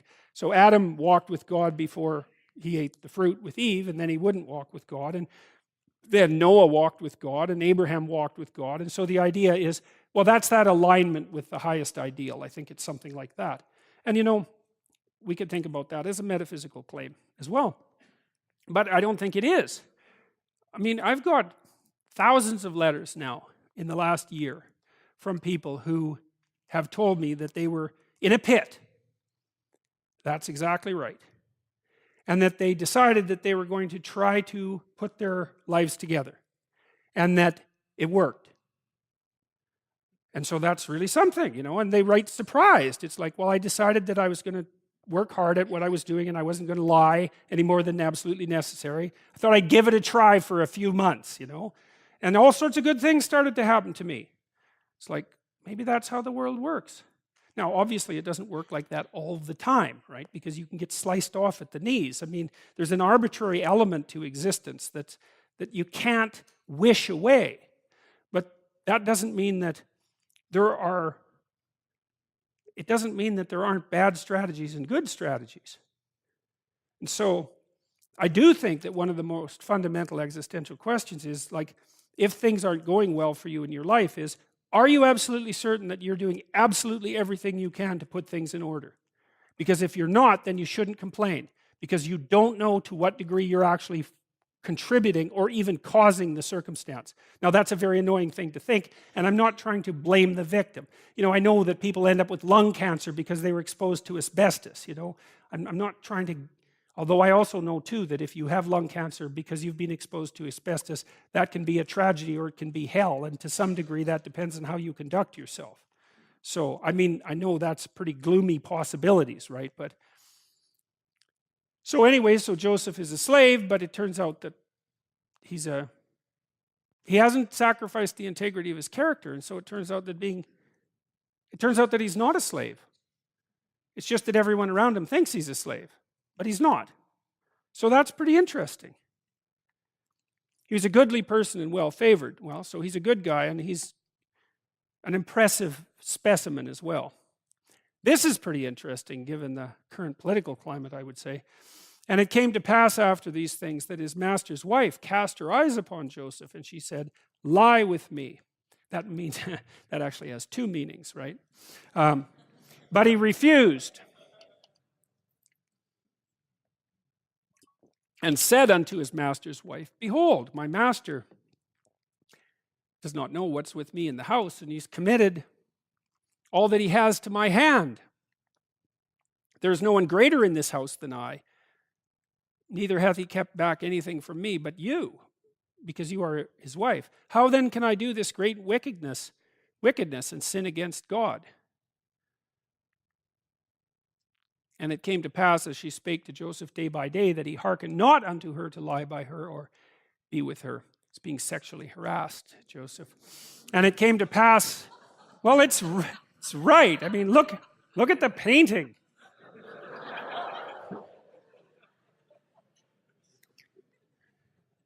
And it came to pass about this time that Joseph went into the house to do his business, and there was none of the men of the house there within. And she caught him by his garment, saying, "Lie with me." And he left his garment in her hand and fled and got him out. So that's kind of embarrassing for poor Joseph, I would say, and a bit on the suspicious side. And it came to pass, when she saw that he had left his garment in her hand and was fled forth, that she called unto the men of her house and spake unto them, See, he hath brought in a Hebrew to mock us. He came in unto me to lie with me, and I cried with a loud voice. So, what is it? Hell hath no fury like a woman scorned. That's the proper commentary on that. And it came to pass, when he heard that I lifted up my voice and cried, that he left his garment with me and fled and got himself out. And it came to pass, when his master heard the words of his wife, so that's the Pharaoh, which she spake unto him, saying, After this manner did thy servant to me. His wrath was kindled, and Joseph's master took him and put him in prison, a place where the king's prisoners were bound. And he was there in the prison. Well, that sort of sucks. It's like, first his brothers betray him and throw him in a pit, and then he gets made a slave, which is probably better than being in the pit, and then he becomes sort of like king slave, so that's working out pretty well. And now someone lies about him, he gets betrayed again, and now it's into the prison with him. And so it's this again, right? It's the same thing. It's Sisyphus up with the rock and then down, and it's order, chaos, and then you have to think, well, are you the order, or are you the chaos, or are you the thing that's moving between them? Because that's the right thing to be. Because otherwise you're just order, and that's a really bad idea, or you're just chaos, and that's a really bad idea. But you can be the thing that's dynamically mediating between them, and that's what he's doing. But the Lord was with Joseph and showed him mercy and gave him favor in the sight of the keeper of the prison. That's no easy thing to do, I would think. It's like you're thrown in prison and now the jailer likes you. Now, how exactly are you going to manage that? It's a good thing to think about, because you might think, well, if you were really in dire straits, how is it that you should conduct yourself so that you have the highest probability of having things work out? And it's not saying, well, Joseph took over the thumbscrew, and started using that on the other prisoners. That's not the indication here at all. It's that he's doing something, he's acting like a person who isn't a prisoner, even though he's in the prison, just like he was acting like someone who wasn't a slave when he was a slave.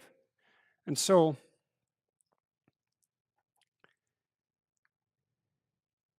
It makes you wonder who you can be, despite the fact that other people think that you're whatever you appear to be. And the keeper of the prison committed to Joseph's hand all the prisoners that were in the prison, and whatsoever they did there, he was the doer of it.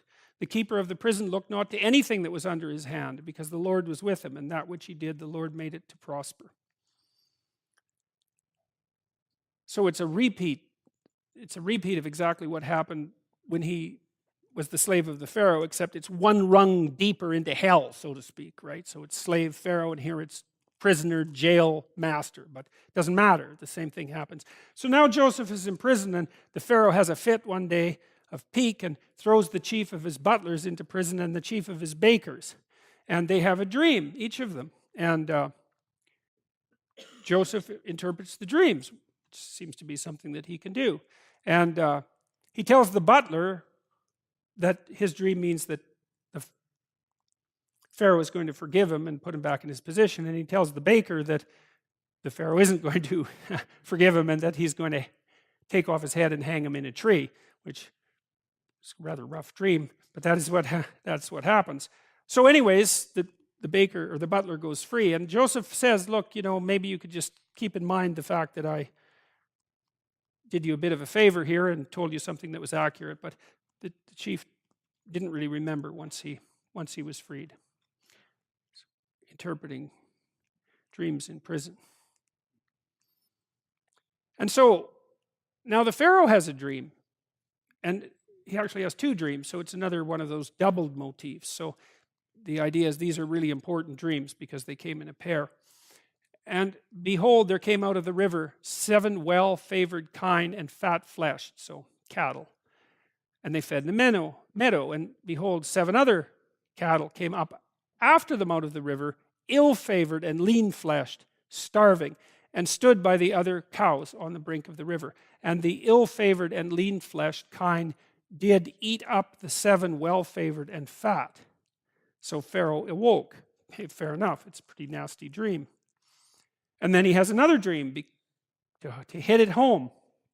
And he slept and dreamt the second time, and behold, 7 ears of corn came up upon one stalk, rank and good. And behold, 7 thin ears and blasted with the east wind sprung up after them. And the 7 thin ears devoured the 7 rank and full ears. And Pharaoh awoke and beheld it was a dream. And then it says a little later, and for that the dream was doubled unto Pharaoh twice. It is because the thing is established by God, and God will shortly bring it to pass. It's interesting, because one of the better theories about dreams is that they're part of the way that the right and left hemisphere communicate, or maybe the non-verbal part of the brain communicates with the verbal part of the brain.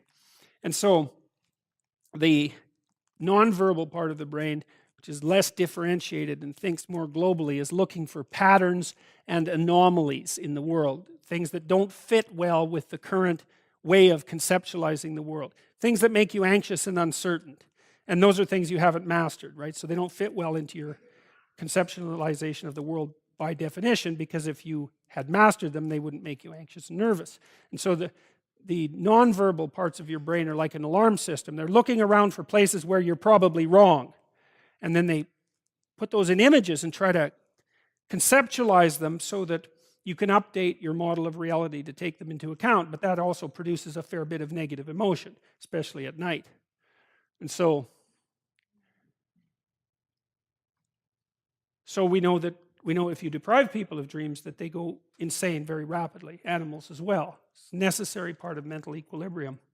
The way you do that with rats, in case you want to know, is that if you've got rats that you want to drive insane, this is how you do it. So you put the rat on like a pedestal that's pretty small, and then when that's surrounded by water, and then when he falls asleep, his nose hits the water, and then he wakes up, and so you can deprive the rat of sleep, and the rats don't respond to that very well after some period of time. So that's one of the ways that that's been discovered. But anyways, the dream does seem to be an update mechanism, and so if you have a very powerful dream, like a nightmare, especially if it's repeating, it's like something is trying to hammer on the door that needs to be let in. And often you don't know how to let it in. That's a problem. But then Pharaoh sent and called Joseph, because he had talked to his butler. And they brought him hastily out of the dungeon, and Joseph shaved himself and changed his clothes and came in unto Pharaoh. I guess he didn't want to shock Pharaoh with how people dressed in the prison. And Pharaoh said unto Joseph, I have dreamed a dream, and there's none that can interpret it. And I've heard say of thee that you can understand a dream to interpret it. And Joseph said, it's not me. God will give Pharaoh an answer of peace. So Jacob isn't taking credit for his ability to interpret dreams, which also indicates quite interestingly, like there's nothing, despite the fact that he's successful and competent, he's not narcissistic. Like if he happens to have this gift, he regards it as a gift and not as something that, redounds to his favor. It's just something that he happens to be able to do. And so that's a hallmark of someone who's got a pretty well put together personality as far as I'm concerned, because, people have gifts that they didn't really earn. Those would be your talents, your intelligence, your good looks, if you happen to have good looks, etc. And there's no sense being all puffed up about that, because it's great. It's luck of the draw, though. And the proper attitude is to note that it's luck of the draw and to be grateful for it.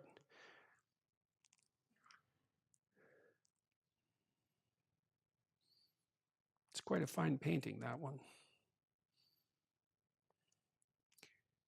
Behold, there come 7 years of great plenty throughout the land of Egypt, and then there shall arise after them 7 years of famine, and all the plenty shall be forgotten, and the famine shall consume the land, and the plenty shall not be known in the land by reason of that famine following, for it shall be very grievous. So now we see too that Jacob, he can interpret dreams, but he's also the sort of person who can look into the future and think, this is sort of what Adam was called on to do when he got kicked out of the Garden of Paradise. You're going to be able to conceptualize that even if things are going well now, that doesn't mean that they're going to go well into the future. And so he's the ant and not the grasshopper, right? In the grasshopper and the ant story, it's like everything's good, but you should wake the hell up and you should test to see how things can go wrong, and you can see if your systems can survive things going wrong, and which is something that I think we could all hearken to, because I think we do a very bad job in the modern world of testing to see if our systems can go wrong. Okay, so the Pharaoh's pretty impressed by this dream interpretation and pretty worried about it, and I guess he's a reasonable person, despite the fact that he put Joseph in jail. I guess he didn't have much choice. Now therefore let Pharaoh look for a man discreet and wise, and set him over the land of Egypt. Let Pharaoh do this, and let him appoint officers over the land. This is what Joseph is saying. And take up the 5th part of the land of Egypt in the 7 plenteous years. And let them gather all the food of those good years that come, and lay up corn under the hand of Pharaoh, and let them keep food in the cities. And just like that, Joseph is restored to his position. So Pharaoh said unto Joseph, I am Pharaoh, and without thee shall no man lift up his hand or foot in all of the land of Egypt. And so he comes out of the prison, and he really, in some sense, as far as I'm concerned, he actually occupies a position that's higher than the position of the Pharaoh. Depends on how you look at it, because the Pharaoh has relegated himself to ceremonial status, right? Joseph has all the responsibility, makes all the decisions, so de facto, he's the Pharaoh. He doesn't get the glory precisely, although he's not doing too bad for himself. And there's a lesson in that too. I wrote these rules for Quora a long time ago, and one of them, I've written them into this, some of them into this book you guys got a pamphlet about today. One of the rules that I didn't write about was, note that opportunity lurks where responsibility has been abdicated, which is really interesting, I think. I mean, I've seen people in their jobs, they say things like, well, the guy I work with doesn't do any work. It's like, well, you could do it. I mean, I know there's limits to that, but one of the things you can do at work is make yourself indispensable. I mean, you might get the Cain types against you if you do that, but there's something to be said for being indispensable, because when people start to be dispensed with, you probably won't be one of them. Or even if you are, then the fact that you're indispensable just means you can go somewhere else and be indispensable there. And that's just as useful. So it's very, very difficult to permanently put down someone who's really good at doing things, because they can just go off and do them somewhere else. And one of the ways that you get like that is to take responsibility when someone else is failing to do so. And you think, well, I shouldn't have to do that. That's one way of thinking about it. Another way of thinking about it is, oh, good, I get to do that. And the 7 years of plenteousness that was in the land of Egypt were ended, and the 7 years of dearth began to come, according as Joseph has said. And the dearth was in all the lands. Well, that's an archetypal story, right? In the archetypal story, it's the business cycle story. It's a little harsher when you're starving, obviously, but that's not the point. The point is that sometimes things are getting good and sometimes things are getting bad. And you can be sure that that's the case. That's going to happen to you. And so the wise person takes stock of the fact that things are going to get bad. This is the same thing that happens with Noah. It's like, assume the flood, because it's going to happen. And you think, well, it's a hell of a world that has floods. It's like, not if you have a boat, right? It helps a lot if there's a flood and you have a boat. It's like you can float on the flood, and then it's not such a problem. And so if you refuse to look at the fact that things are going to be going downhill badly, and that you're going to be in a pit at some point, you and your family perhaps, then when it happens, it will be as bad as it possibly can be. But if you're awake and alert to that possibility, then you can mitigate it. And the dearth was in all the lands, but in the land of Egypt, there was bread. And when the land of Egypt was famished, the people cried to Pharaoh for bread. And Pharaoh said unto the Egyptians, go to Joseph. What he says to you to do, you do that. And the famine was all over the face of the earth. And Joseph opened up the storehouses and sold to the Egyptians. And the famine waxed sore in the land of Egypt. And all the countries came into Egypt to Joseph to buy corn, because the famine was sore in all the lands. Now when Jacob saw that there was corn in Egypt, Jacob said unto his sons, why are you standing around looking at each other? He said, I've heard that there's corn in Egypt. Get down there and buy for us so that we may live and not die. It's like pretty straightforward advice, that. And Joseph's 10 brothers went down to buy corn in Egypt. But Benjamin, Joseph's brother, so that's the youngest one, right? The only one left. It's the one that was younger than Joseph, the only youngest one. And also Rachel's other son. But Benjamin, Joseph's brother, Jacob didn't send because he was worried that something bad would happen to him, which kind of indicates to me that maybe Jacob was a bit suspicious about what had happened to Joseph the last time he sent all the brothers on an adventure. And Joseph was the governor over all the land, and he it was that sold to all the people of the land. And Joseph's brothers came and bowed down themselves before him with their faces to the earth. Well, there's the dream. Now, the thing is, too, is that one question you have in your life is, who should you bow down to? And you might say, no one. But that's not exactly the right answer, because that means that you don't have an ideal, because you bow down to your ideal. That's what makes it an ideal. And if you don't have an ideal, then what the hell are you going to do? So you have to bow down to something. And so what happens here is, well, the brothers are bowing down to the person who's so bloody resilient and competent that they can take themselves out of a prison and become the ruler of the land. That happened to Václav Havel, right, in Czechoslovakia. It also happened to Mandela in South Africa. Like, these things actually happen. It's really something. So God only knows what you might learn in prison. So they bow down to Joseph, and properly so. You know, he is, even without his coat, he's still the person with the coat of many colors. And Joseph saw his brothers, and he knew them, but he made themselves strange unto them. It's a number of years have passed. And he spoke roughly unto them, and he said unto them, where do you come from? And they said, from the land of Canaan, to buy food. And Joseph knew who his brothers were, but they didn't know who he was. And they came back to Jacob, their father, and told him all that befell him, and said, the man who's lord of the country spoke roughly to us and took us for spies. And we said to him, we're true men, honest men. We're not spies. We be 12 brothers, sons of our fathers. One is not, and the youngest is this day with our father in the land of Canaan. And the man said, here's how I'll know that you're honest men. Leave one of the brothers here with me and take some food for the famine of your households and be gone. And then bring your youngest brother to me. Then I'll know that you're not spies, but that you're honest men, and I'll deliver the other brother, and ye shall trade in the land, so you don't have to starve to death. And it came to pass as they emptied their sacks that, behold, every man's bundle of money was in his sack. And when both they and their father saw the bundles of money, they were afraid. So they had bought food from Joseph, and he gave them the food, and then he put all their money back in their sacks, which I can imagine would worry them to some degree. And Jacob said, me you have already bereaved of my children. Joseph is not, and Simeon is not. Now you'll take Benjamin away. All these things are against me. And Reuben spake unto his father, saying, slay my 2 sons if I bring him not to thee. Deliver him into my hand, and I will bring him to thee again. And he said, no, my son shall not go down with you, for his brother is dead, and he's left alone. If mischief befall him by the way in the which you shall go, then you shall bring down my gray hairs with sorrow to the grave.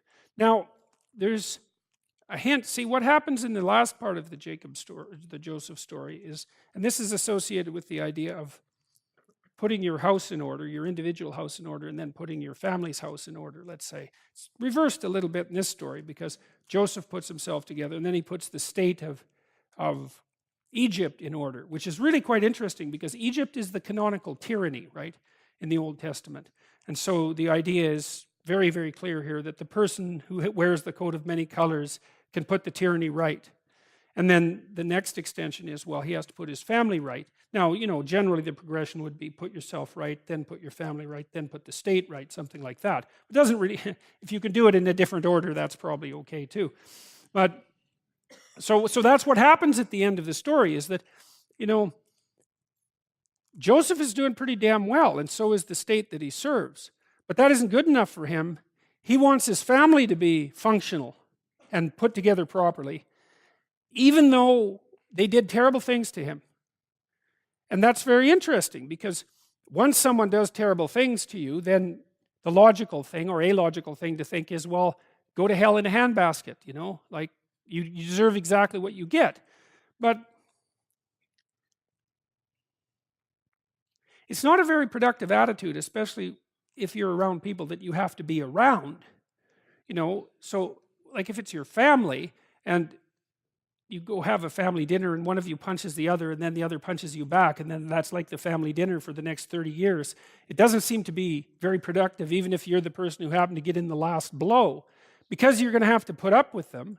At minimum, it might be nice to just let what you can go and work towards making things better. You have to get rid of the idea of revenge and resentment and all those things that you carry along, but it's probably better to think about how your family could be if it was really functioning well, and then just to aim unerringly at that. I know that's not easy. I mean, people are very screwy, and there's no end to the depths of pathology within families. But of course, this story states that very clearly. I mean, they tried to kill him. They sold him into slavery. It's a pathological family, let's put it that way. But Joseph's attitude is, well, we got to set this right. Not least because of his father, but it isn't only because of his father, as you see as the story unfolds. And the famine was sore in the land. And it came to pass, when they had eaten up the corn which they had brought out of Egypt, their father said unto them, go again and buy us a little food. And Judah spake unto him, saying, the man did solemnly protest unto us, you will not see my face, except your brother be with you. They can't go back to Egypt without Benjamin. And they said, the man asked us straightly of our state and of our kindred, saying, is your father yet alive? Have you another brother? And we told him according to the tenor of those words. Could we know that he would say, bring your brother down? And Judah said unto Israel, his father, send the lad with me, and we'll arise and go, that we may live and not die, both we and thou, and also our little ones. I will be surety for him. Of my hand shalt thou require him. If I bring him not unto thee and set them before thee, then let me bear the blame forever. Well, so Judah, who played a pretty dismal role in the original selling Joseph into slavery, seems to obviously have learned something by this point, since he's willing to put himself on the line, to take responsibility for the situation, and to put himself on the line and to stand in for Benjamin. So he's making himself into a sacrificial object of sorts. And so the game that Joseph's playing, because he's sort of teasing his brothers, but he's also testing them. The game that he's playing is twofold. One is, have you bloody well learned anything, or are you just as corrupt and useless as you were before? That's game number one. And game number two is, maybe if I poke and prod you and put you into a relatively difficult and mysterious situation, I can get you to clue the hell in and adopt some responsibility, and we can move this whole mess forward. And so that seems to be happening. So Judah is taking responsibility, and Reuben did that as well. And the men took presents, and they took double money in their hand, and Benjamin, and rose up and went down to Egypt and stood before Joseph. And when Joseph saw Benjamin with them, he said to the ruler of his house, bring these men home and slay and make ready food, for these men shall dine with me at noon. And the man did as Joseph bade, and the man brought the men into Joseph's house. And when Joseph came home, they brought him the presents which was in their hand, and bowed themselves again to him to the earth. And he asked them of their welfare, and said, is your father well, the old man of whom you spake? Is he yet alive? And they answered, thy servant, our father, is in good health. He's yet alive. And they bowed down their heads and made obeisance. And he lifted up his eyes and saw his brother Benjamin, his mother's son, and said, is this your younger brother of whom you spake unto me? And he said, God be gracious unto thee, my son. And Joseph made haste, for his bowels did yearn upon his brother. And he sought where to weep. And he entered into his chamber and wept there. And he washed his face and went out and refrained himself and said, set on the bread. And they sat before them. Now he plays another trick on his brothers. So he has them all sit at the table, but he lines them up according to age. And so he's trying to, what is he trying to do? He's trying to freak them out, fundamentally. And he manages that because they have no idea how in the world he could possibly pull something like that off. They think it's magic. And the men marveled at one another. And he took and sent messes unto them from before him, but Benjamin's mess was 5 times as much as any of theirs. So what's he doing? Well, he's testing his brothers again. The fact that when he was the child Joseph, that he got more, meant that his brothers got terribly jealous and then murderous, right? And so now he's doing the same thing with Benjamin. He's thinking, okay, well, I'll give this kid more than his share, and I'll watch how these reprobates behave and see if they've learned anything. And he commanded the steward of his house, saying, fill the men's sack with food as much as they can carry, and put every man's money in the sack as well. And put my cup, the silver cup, in the sack's mouth of the youngest, and his corn money. And the steward did according to the word that Joseph had spoken. As soon as the morning was light, the men were sent away along with their transportation. The cup is found in Benjamin's sack. Well, so Benjamin's kind of young. And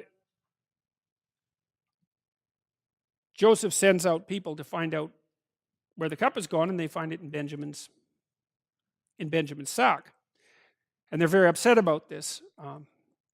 They said that a harsh punishment would befall whoever had the cup in his sack.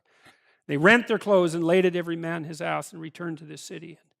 Judah and his brethren came to Joseph's house, for he was yet there, and they fell before him on the ground, very unhappy and apologetic. And Joseph said unto them, what deed is this that you have done? Don't you know that a man like I can certainly divine? I know what's going on. And Judah said, what shall we say? What shall we speak? Or how can we possibly clear ourselves? God found out the iniquity of thy servants. Behold, we are your servants, both we and also he with whom the cup is found. And he said, God forbid that I should do so, but the man in whose hand the cup is found, he shall be my servant. And as for you, get you up in peace to your father. It's the discovery of the cup.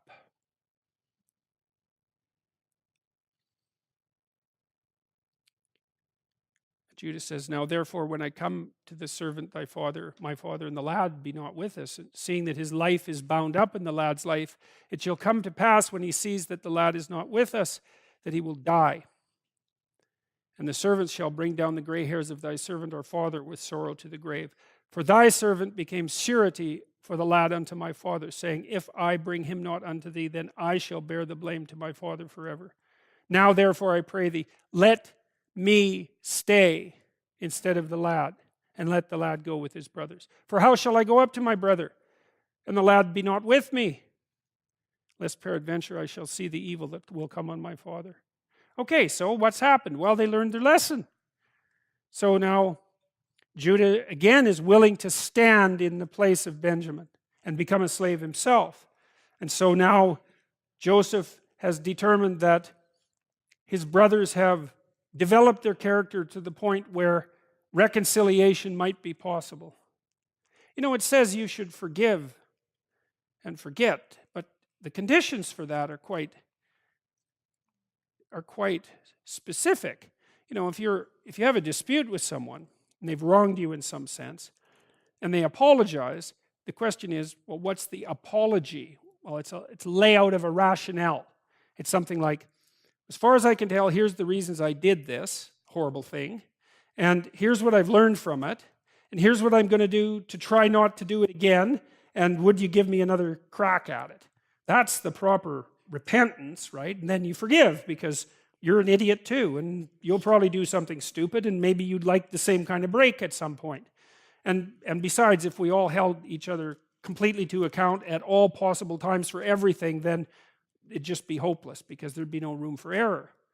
So the forgiveness which Joseph is showing is wise forgiveness. He's not going to put himself out on the line for people who haven't learned, so that the same stupid thing can happen again, so that they can continue to spread misery wherever they go. He's going to find out if they've clued in a little bit, and then if so, then they can move on with putting a family together. And so that breaks him up. He says Joseph could not refrain himself before all of them that stood by him. And he cried. And then he said, "Get every man away from me." So all the people except for Joseph's brother left. And there stood no man with him while Joseph made himself known unto his brothers. And Joseph said, "I'm Joseph. Is my father still alive?" And his brothers could not answer, for they were troubled at his presence. It's like, yeah. It's understatement of the decade there. And Joseph said unto his brothers, "Come near to me, I pray you." And they came near, and he said, "I am Joseph, your brother, who you sold into Egypt. But don't be grieved or angry with yourselves that you sold me hither, for God did send me before you to preserve life. So now it was not you that sent me here, but God. And he's made me a father to Pharaoh and lord of all his house and a ruler throughout all the land of Egypt. Hurry and go to my father and say unto him, Thus say thy son Joseph, God has made me lord of all Egypt. Come down unto me and tarry not. And thou shalt dwell in the land of Goshen, and thou shalt be near unto me, thou and thy children, and thy children's children, and thy flocks, and thy herds, and all that thou hast. And there I will nourish you, for yet there are 5 years of famine, lest thou and thy household and all that thou hast come to poverty." So that's the other thing, that another bit of a hint. It's a bread hint here. What's the most reliable source of bread? Well, it isn't bread itself, it's whatever it is that gives rise to bread. And that's what Joseph is in this story. He's the force that gives rise to nourishment. Joseph is often considered a type of Christ, which means like a precursor in some sense. That's one way of thinking about it. And you can see that echoed right there. It's like, well, what do you store up for famine? You store up character. That's the best way through. Now, that doesn't mean you don't also store up bread. And they went out of Egypt and came into the land of Canaan unto Jacob and told him, Joseph is still alive and he's governor. And Jacob's heart fainted, for he didn't believe them. And they told him all the words of Joseph, which he said to them. And when he saw all the wagons which Joseph had sent to carry him, the spirit of Jacob their father revived. And Israel said, "It is enough. Joseph my son is yet alive. I will go and see him before I die." And Israel took his journey with all that he had and came to Beersheba and offered sacrifices unto the God of his father Isaac. And God spake unto Israel in the visions of the night and said, "Jacob." And he said, "Here am I." He said, "I am God, the God of thy father. Don't fear to go to down into Egypt, for I will make you a great nation there." And so that's how the Israelites end up in Egypt. "I will go down with thee into Egypt, and I will also surely bring thee up again, and Jacob shall put his hand upon thine eyes. And Jacob rose up from Beersheba, and the sons of Israel carried Jacob, their father, and their little ones and their wives in the wagons which Pharaoh had sent to carry him. So the family's now all united in the proper state of being that Joseph has arranged. And they took their cattle and their goods.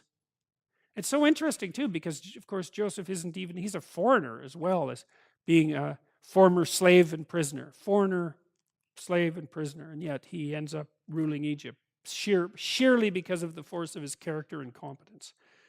And that's really something to think about. And they took their cattle, because the story there is that there isn't anything stronger than that. It doesn't matter what the circumstances are, that there isn't a force that's more powerful than that. And I don't think that that's naive. In fact, I think it's the exact opposite of naive.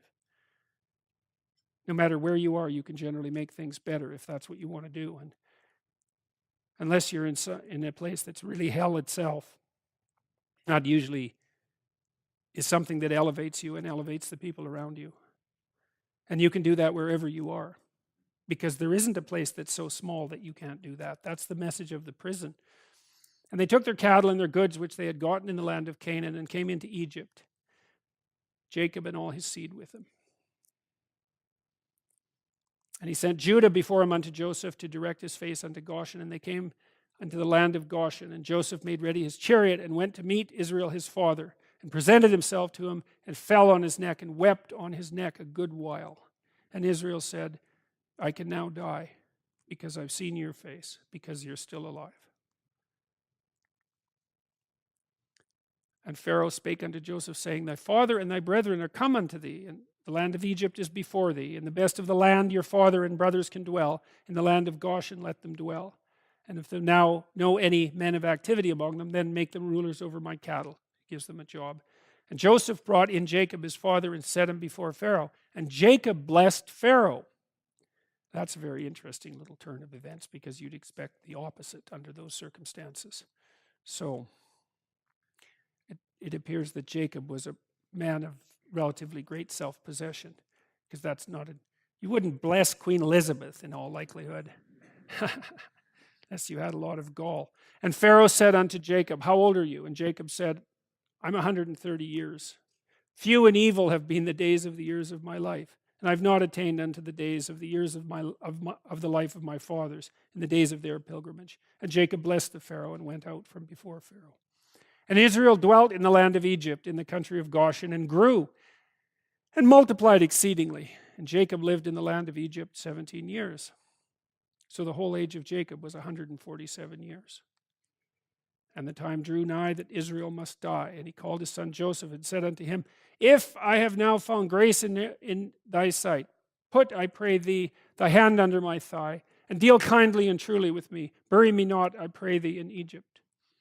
But I will lie with my fathers, and thou shalt carry me out of Egypt and bury me in their burying place. And Joseph said, I will do as you have said. And it came to pass after these things that one told Joseph, Behold, thy father is sick. And he took with him his two sons, Manasseh and Ephraim. And one told Jacob and said, Behold, thy son. And one told Jacob and said, Behold, thy son Joseph cometh unto thee. And Israel strengthened himself and sat upon the bed. And Israel said unto Joseph, I had not thought to see your face, and lo, God hath also showed me your children. And Joseph brought them out from between his knees, and bowed himself with his face to the earth. And Joseph took them both, Ephraim in his right hand towards Israel's left hand, and Manasseh in his left hand toward Israel's right hand, and brought them near unto him. And Israel stretched out his right hand and laid it upon Ephraim's head, who was the younger, and his left hand upon Manasseh's head, guiding his hands purposefully. For Manasseh was the firstborn. And when Joseph saw that his father laid his right hand on the head of Ephraim, it displeased him. And he held up his father's hand to remove it from Ephraim's head unto Manasseh's head. And Joseph said unto his father, Not so, my father, for this is the firstborn. Put the right hand upon his head. And his father refused and said, I know it, my son, I know it. He shall also become a people, and he shall also be great. But truly his younger brother shall be greater than he, and his seed shall become a multitude of nations.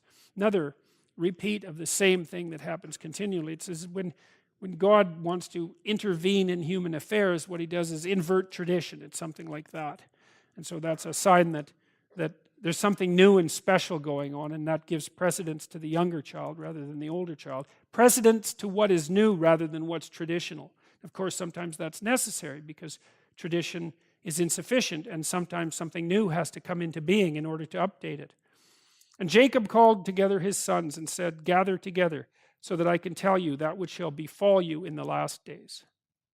Gather yourself together, and hear, ye sons of Jacob, and hearken unto Israel your father. Reuben," I'm not going to go through all 12 of these. "Reuben, thou art my firstborn, my might, and the beginning of my strength, the excellency of dignity, and the excellency of power." Now, the story is quite interesting here because Jacob blesses Joseph's sons before he blesses his own sons.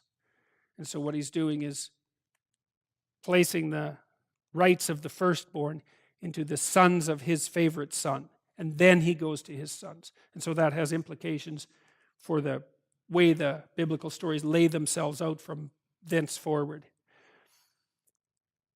The excellency of dignity and the excellency of power. "Unstable as water, thou shalt not excel, because thou wentest up to thy father's bed, then defiled it.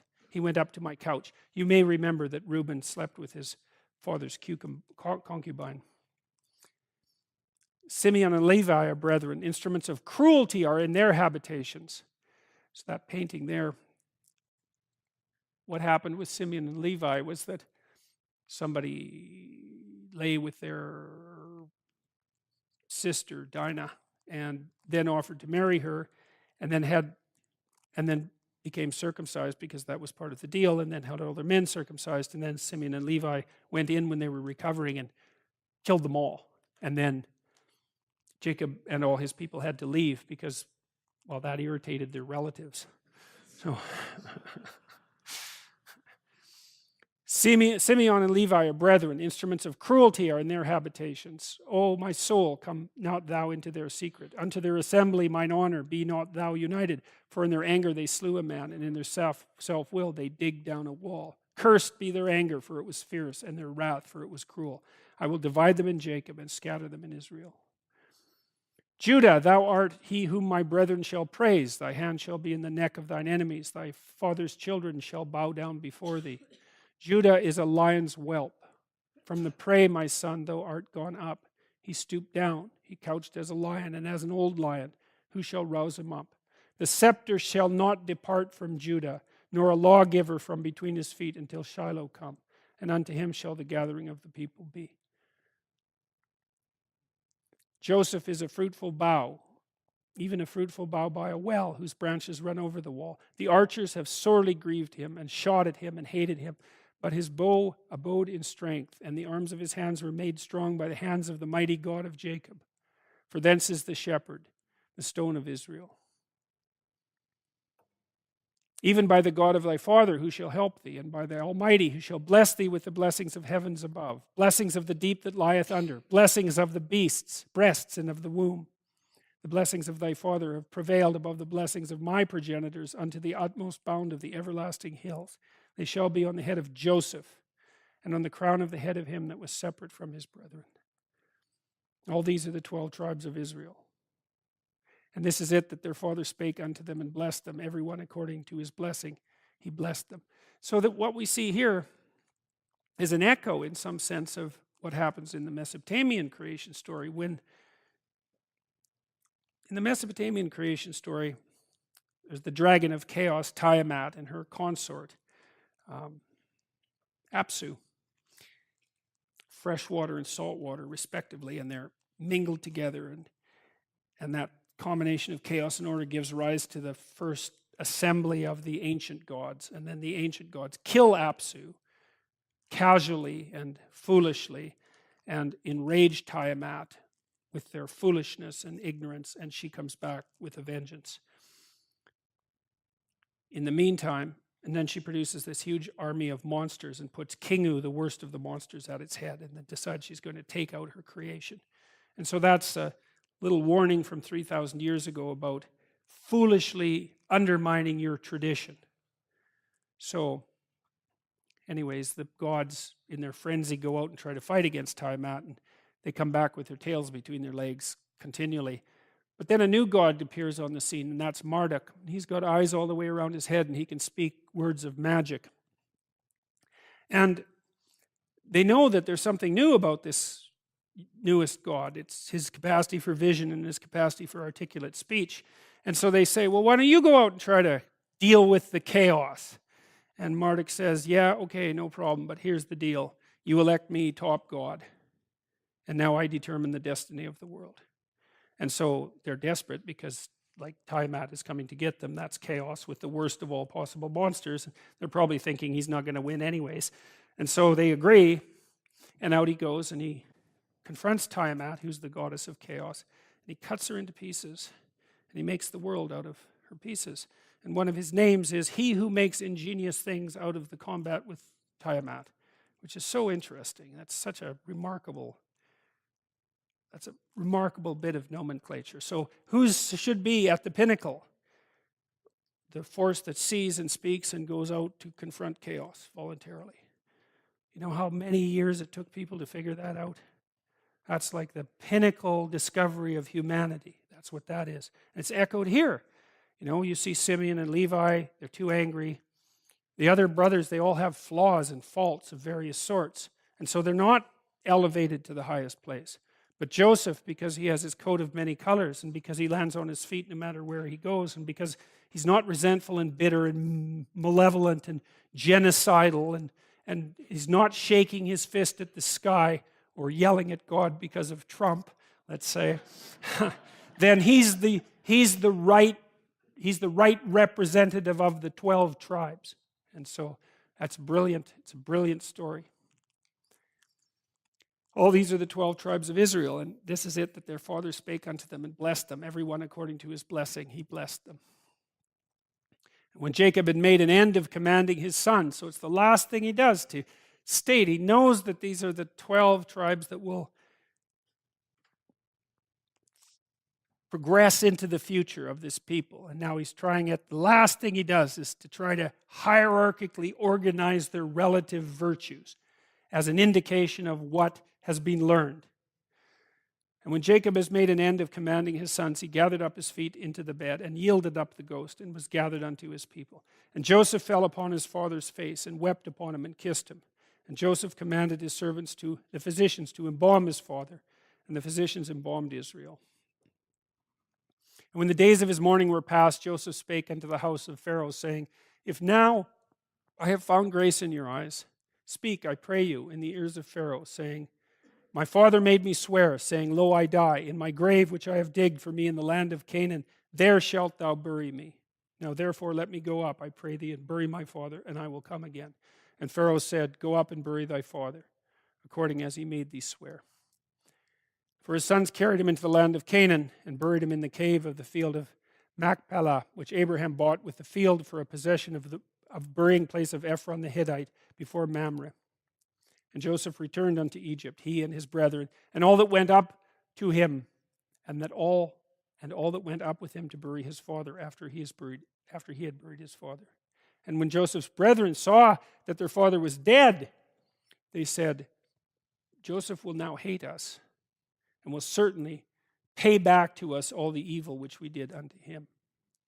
And they sent a messenger, saying, Thy father did command before he died, saying, For shall ye say unto Joseph, Forgive, I pray thee now, the trespass of thy brethren and their sin. Pretty snivelly, really. For they did unto thee evil, and now we pray thee, forgive the trespass of the servants of the God of thy father. And Joseph wept when they spake unto him. And his brethren also went and fell down before his face, and they said, Behold, we be thy servants. And Joseph said unto them, Fear not, for am I in the place of God? But as for you, you thought evil against me, but God meant it unto good, to bring to pass, as it is this day, to save much people alive.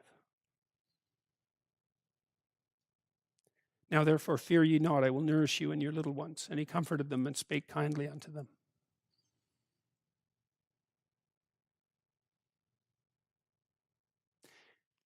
So the idea there is that there is no evil so evil that good cannot triumph over it. And Joseph dwelt in Egypt, he and his father's house, and Joseph lived 110 years. And Joseph saw Ephraim's children of the third generation. The children also of Machir, the son of Manasseh, were brought up upon Joseph's knees. And Joseph said unto his brethren, I die, and God will surely visit you and bring you out of this land unto the land where he sware to Abraham, to Isaac, and Jacob. And Joseph took an oath of the children of Israel, saying, God will surely visit you, and you shall carry my bones from hence. So Joseph died, being 110 years old, and they embalmed him. And he was put into a coffin in Egypt. And that's Genesis. So,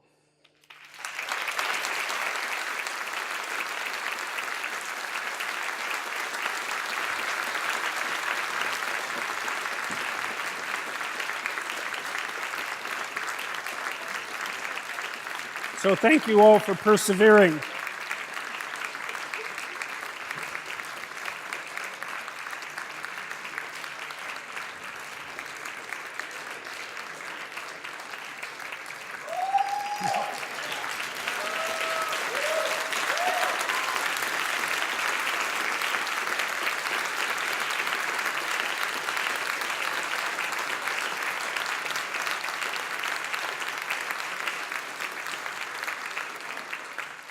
Thank you, thank you. Well, this has been very worthwhile as far as I'm concerned. I learned an awful lot, and I'm very much looking forward to continuing with it. And thank you all very much for your support and your rapt attention and your seriousness in this endeavor and your care and all of that. It's really been a privilege to be able to do this. It's a completely surreal thing to manage, and so far, I think about 5 million people have watched it, so that seems to be a very good thing. So, yeah.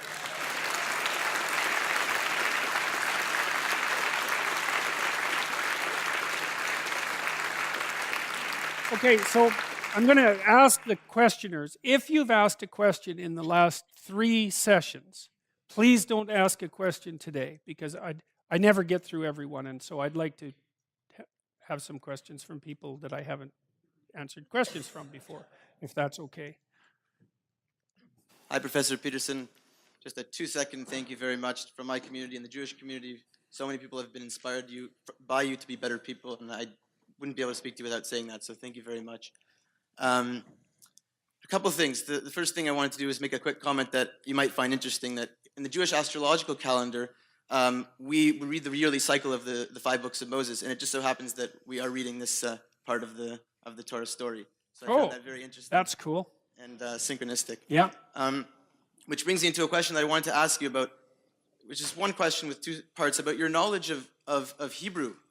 Because if you look at the Torah scrolls that you find in a synagogue, there are no vowels, there are no sentences, it is chaos and order is trying to be brought into it. I'm wondering, how knowledgeable are you of the Hebrew, which has many layers of dimension? I'm staggeringly ignorant of it. So, I read a lot of commentaries, right? I'm trying to zero in on like with each of the phrases that we went through today, I probably looked at 10 different commentaries. And then I have this underlying psychoanalytic knowledge that it's sort of like if you have a bunch of different templates to look at things through, and then something shines through all those templates at the same time, that's very unlikely. And so then you can, a coincidence is one thing, but 5 coincidences, that's no longer a coincidence, that's something else. And so I'm hoping that despite the fact that there's many, many things that I don't know, that there's enough things that I do know to kind of weave my way through this with some degree of utility, if not certainty.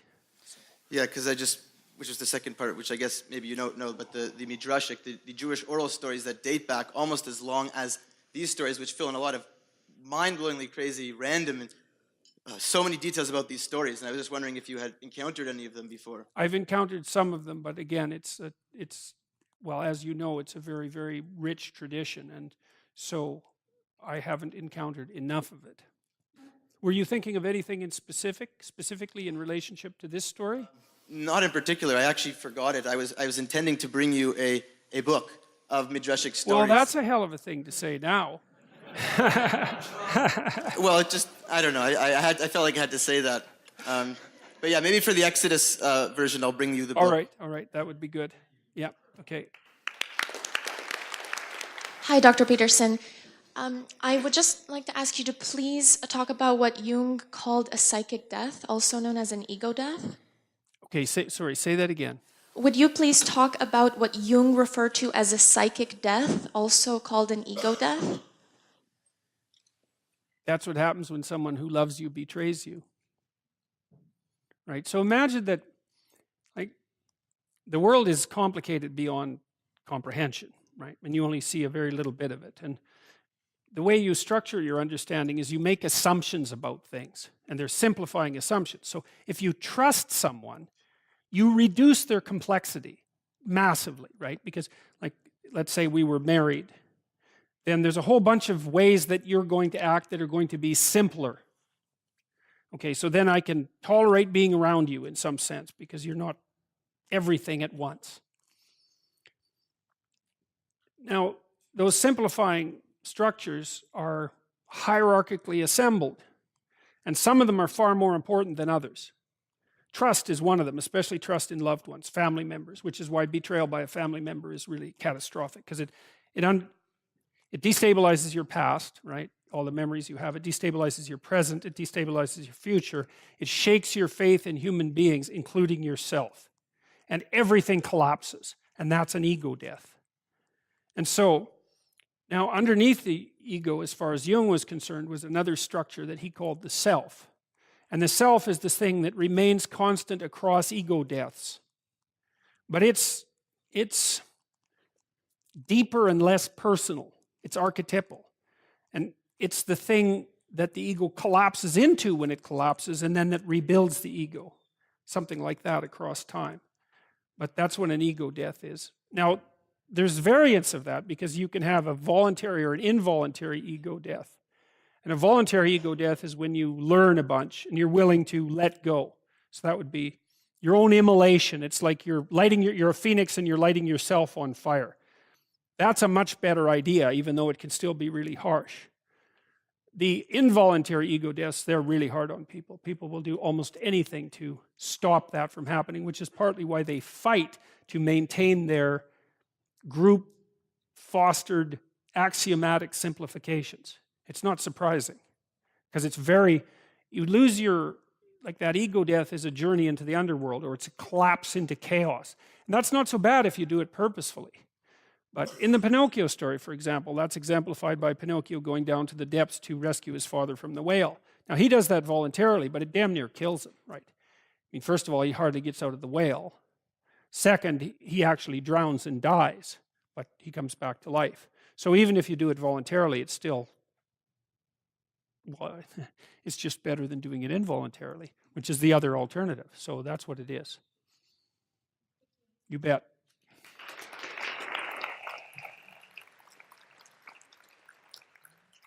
Hello, Dr. Peterson. So I've been listening back to all of these biblical lectures for the second time now, and I wanted to show you an observation I came upon, because I was trying to find a question that you haven't been asked before, which is harder than doing my Ryerson exams, that's for sure. So I've noticed, I think you're getting funnier. Oh, yes. Oh, no, I think Michael Corrin said that this week, I think, but the word he used was bizarre, I think. Yeah. Actually, I'm feeling better, so I actually have a sense of humor. It's hard to believe that, but so it sort of comes back when I'm not feeling like I'm going to die at any moment. So, yeah, I've basically noticed, one, you're making more attempts at jokes, so that's great.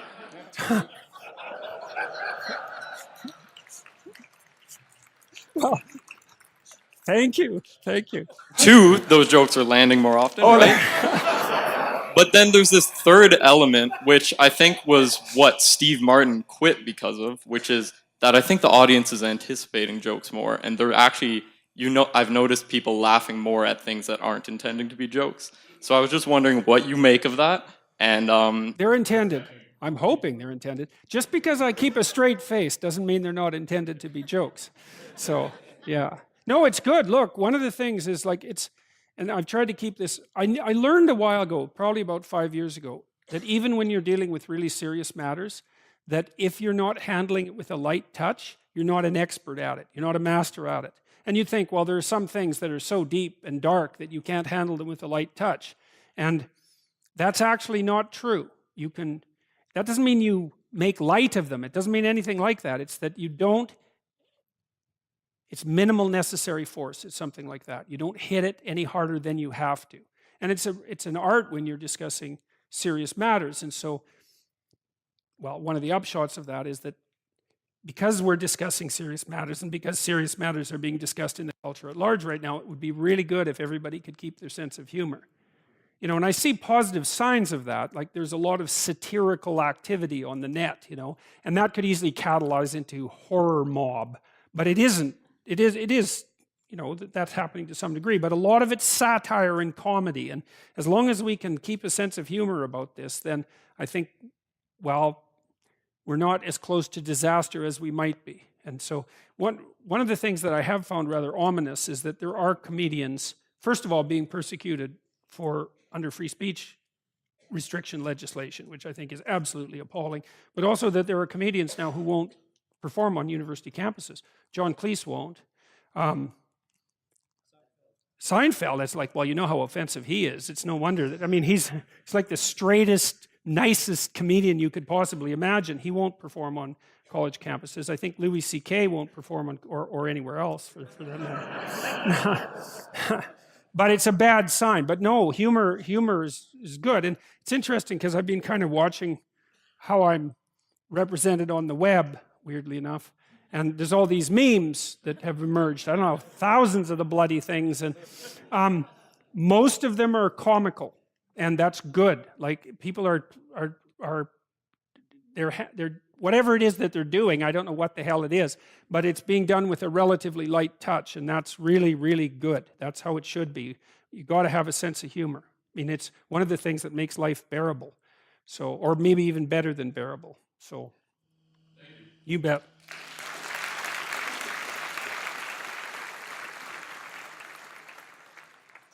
Hello, Dr. Peterson. Just want to say what a great lecture series, and this is the last in this year, so Merry Christmas to you and your family. Thank you. I just want to say this. Don't get too enthusiastic about that. I wrote you an essay of a question, and then I used the lecture or the essay writing guide on Psych 230 to narrow it down to just a few pages, a few lines, and then during this this particular lecture, like the zigzag slide manifests again, and I thought, I basically just had all my questions answered. So basically, I want to ask the idea of you've made a lecture that was on YouTube many years ago, and you keep referring to Cain and Abel and the death of Abel by Cain and the curse in it, and I think, well, that was a single two brothers conflicting, but here we have in the sons of Jacob, the 12, there was one who was good, one who was an Abel archetype, and there were 11 that came after him. So that, I don't know, maybe there's something about the division or No, that's a good observation. I hadn't thought about that. Yeah. Well, I mean, there's a bit of variability because Reuben isn't quite as bad as the rest. But yeah, I would say it's probably easier for the Cain side to multiply.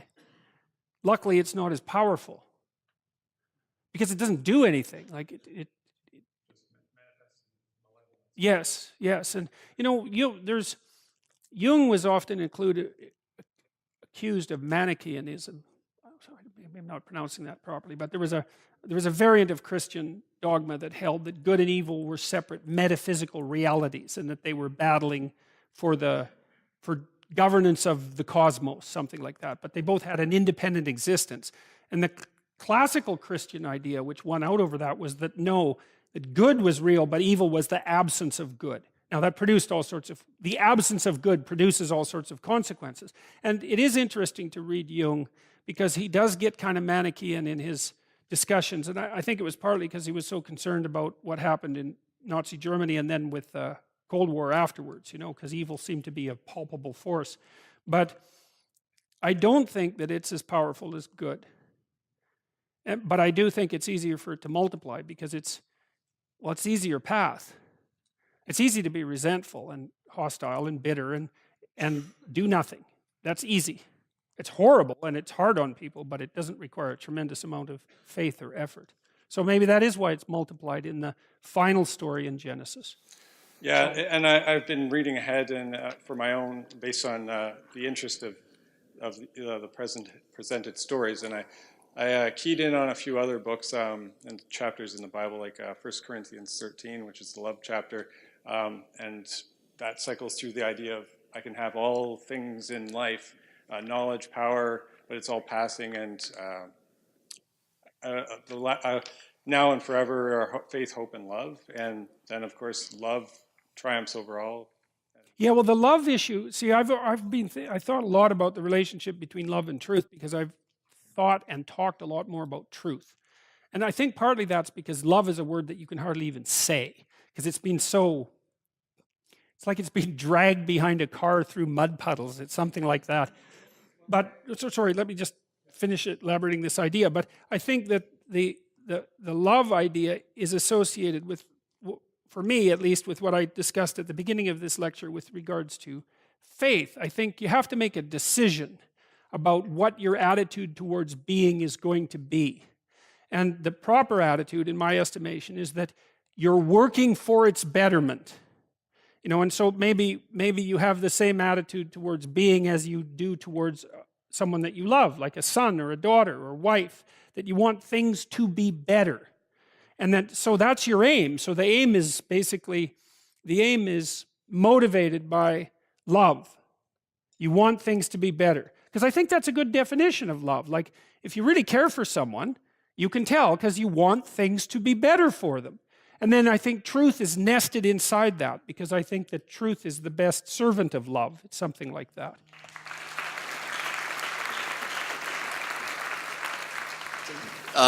So I've been struggling with an idea recently that I was thinking maybe you'd be able to help me out with. Basically, in a recent interview, you talked about how myth is meant to reconcile inherent contradictions in reality, right? But I'm sort of stuck between two mythological or psychoanalytic ideas that I think are both really important, but they seem to have an inherent contradiction within them that I've been trying to figure out. So on one hand, you have this idea that there's times in your life where you have to identify things in yourself that are insufficient, or there's a problem somehow that you have to kind of have a controlled burn or like a phoenix-like transformation where you discard part of yourself that doesn't fit or is not working. But then on the other hand, you have talked about this Jungian idea where as you become really, when you get older, you mature by reincorporating things about yourself that you lost when you were younger, or that you're trying to integrate your shadow, or you're trying to find parts of your personality that maybe you've been rejecting and try and figure out how to bring them into the fold or into the whole. So he's got this quote that I really like, which is, "I'd rather be whole than good." Right. So on one hand, you may identify something as a problem and you want to get rid of it or burn it off. But then on the other hand, it seems like the path to being stronger is to figure out how to put everything together. So there's one of the things Jung wrote about in his works on alchemy was an explanation of the prime alchemical dictum, which was solve coagula, which meant dissolve and integrate. Right. So imagine this. So imagine you had a fairly hostile father who was not very well controlled in his aggression. Decent person other than that, but let's say that. And so your reaction is, I'm never going to be aggressive. And so you've built a moral structure that's part of your personality. And there's possibility floating around outside of that you've denied any ethical, what would you say? You've stripped the idea of aggression of any ethical utility whatsoever. Okay, so what happens? This burns off, and then that comes back up. Now you still have to integrate it. So it's associated in some sense with Nietzsche's idea as morality as cowardice. Because one of Nietzsche's most trenchant critiques of traditional morality, let's say, is that most of what passes for morality isn't morality. It's just cowardice. It's not that I'm a good person and I don't hurt you. It's that I'm afraid to hurt you. And because I don't want to admit that I'm afraid to hurt you, then I say I'm moral, because then I can mask my essential fear and cowardice in a guise of morality. And that happens far more often than you would think, because harmless and moral are by no means the same thing. So some of what you're burning off, you can sit, and this is where Freud was such a genius, I think, is because he concentrated on aggression and sexuality, which are perhaps the two most difficult parts of a personality to integrate. Said that the hypersimplified morality stops you from tapping into deeper recesses of your psyche. And it's partly because they're primal forces. It's not surprising that you don't want to have anything to do with them, that you stay away from situations where they might make themselves manifest. But the problem is, by denying the worst in yourself in that manner, suppressing it, you preclude the possibility of the best. Because no one can be a good person without integrating their capacity for aggression. Because without that capacity for aggression, you cannot say no. Because no means, if you really say it, no means there isn't anything that you can do to me that will make me change my mind. Or conversely, it means I will play for higher stakes than you will. And unless you've got your aggression integrated, there isn't a chance you can say that. And if you did, no one would take you seriously, because they'd know it was just a show. So one of the most useful things that Jung did, I think, was to work on this idea of the integration of the shadow, because he was really interested in the idea of evil, right? Especially working with trying to parcel out what happened in Nazi Germany and during the Second World War. What do you do with the part of you that's aggressive and potentially malevolent? Do you just crush it? That's the superego response in some sense. Do you just put it behind you, so to speak? Is that a possibility? Or do you admit to its existence and bring it into the game? And that's, see, for Freud, in some sense, morality was superego clamping down on the id. And they were fundamentally opposed. Both Jung and Piaget had a different idea, and I think they were right. It's like, no, you invite the bad guys out to play. And so you're an aggressive hockey player, but it's disciplined aggression. That gives you access to a whole sorts of energy you wouldn't otherwise have. And then with regards to sexuality, it's like, well, untrammeled promiscuity doesn't constitute a virtue, but neither does unavoidable virginity, right? In fact, I think that's worse, because it also masks itself with virtue. It's like, well, you should be able to do things that you wouldn't do. That's like the definition of a genuinely moral person. They could do it, but they don't. And that's not cowardice. And so you burn off the things that get in the way of that integration. So when you say dissolve and integrate, might it be a good way to sort of bring the two ideas together, that the burning off and the difficult process is necessary because the elements of yourself are structured together in a rigid way that is not working properly? And that's what happens to Geppetto in the belly of the whale. He's so caught in his presuppositions that he can't escape, right? And so Pinocchio represents the new force. So it's very interesting. So when you watch Pinocchio try to rescue him, the first thing Geppetto does is confuse Pinocchio with a fish, because he wants something to eat. But Pinocchio is better than something to eat because he can rescue him so he doesn't need to eat. And then Pinocchio wants to make a fire, and Geppetto objects because he's going to burn up all the furniture. It's like, we don't need the damn furniture if we're getting out of the whale, you know? And so Geppetto, and he's old, so that's the rigid structure. That's the old year that has to die off before the new year can be born. It's a forest fire that allows for new growth, and that's how those things are put together. And it's useful to know too, because if you burn something off, you might think, well, there's nothing left. It's like, that's not true. If it's dead wood, then you have room for new growth. And you want to be doing that on a fairly regular basis. That's the snake that sheds its skin and transforms itself, right? That's the death and resurrection from a psychological perspective. It's exactly the same idea. Now, we don't know the upper limit to that, right? Because we don't know what a person would be like if they let everything that they could let go, and only let in what was seemly, let's say. But you can see that. It's funny. We don't know that to some degree. You can see people start to do that without, that's not a rare experience. And people improve very rapidly. They can improve their lives very rapidly. A lot of it's low-hanging fruit. Like if you just stop doing really stupid things that you know are stupid, your life improves a lot. So, and it frees you up. It also means there's an element there that's also associated with pride. Because people tend to take pride in who they are. And that's a bad idea because that stops you from becoming who you could be. Because if you're proud of who you are, you won't let that go when it's necessary. You won't step away from it. And then you end up being your own parody, something like that. That's also a very bad idea. You want to be continually stepping away from your previous self. And so, and I guess part of that too is that you have to decide, are you order? Are you chaos? Or are you the process that mediates between them? And if you're the process that mediates between them, you are the thing that transforms. And that's the right attitude for a human being because that's what we are. We're the thing that voluntarily confronts chaos and transforms. That's what we are. And so for better or worse, that's our deepest biological essence, you might say. And so you can let things go if you know that there's more growth to come. So, yeah.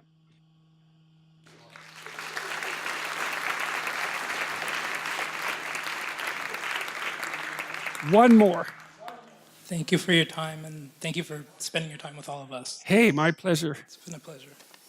So, if I could, since we are at the end of Genesis, I'd like the opportunity to challenge, or at least have you take another look at your position you've held with regards to Cain's reflection on the murder of Abel.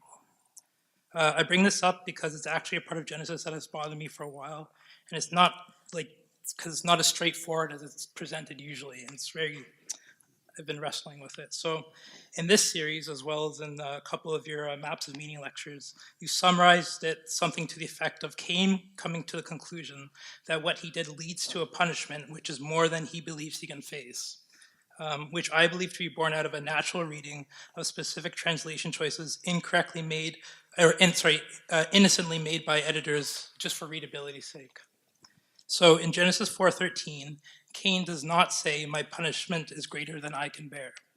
He actually says, "Gadol aloni mitzo," my sin is greater than I can bear, which is to say, it's not his past actions. It's his future consequences, it's his past actions, not his future consequences, which he regrets. For him to say "Awon," iniquity or sin, that is too much for him to bear, is a reflection on the reality of his corruption and not a plea of mercy to the deity to spare him. Okay, well, that seems to be a deeper interpretation, I would say.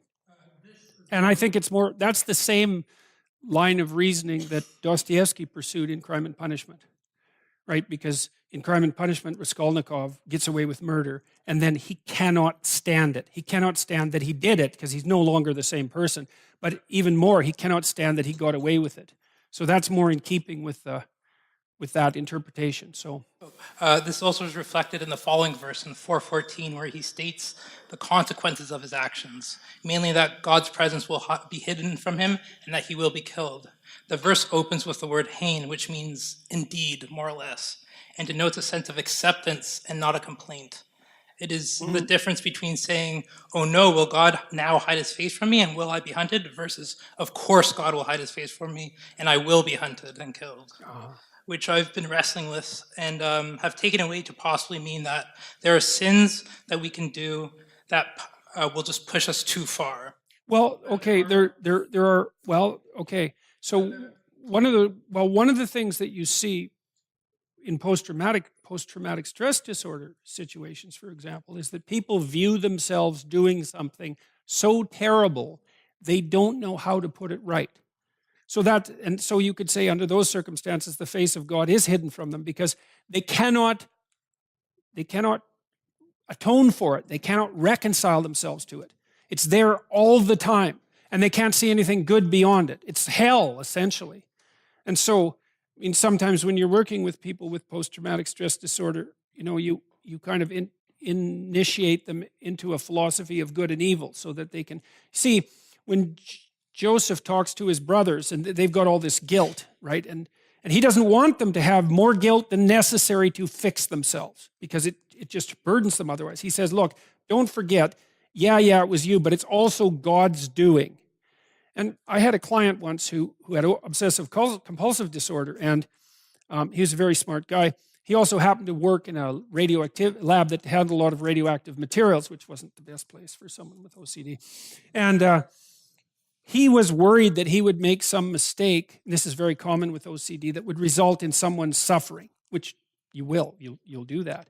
And it wasn't until I could get him to conceptualize himself and his life in part as a force of nature that he was able to reconcile himself to the possibility that an error on his part would produce catastrophic consequences. But people often find themselves in situations where they cannot reconcile themselves to what they've done. And that it makes sense to me that the interpretation that you're describing, that makes plenty of sense from a psychological perspective. There are sins that will push us just beyond our limits that are too far.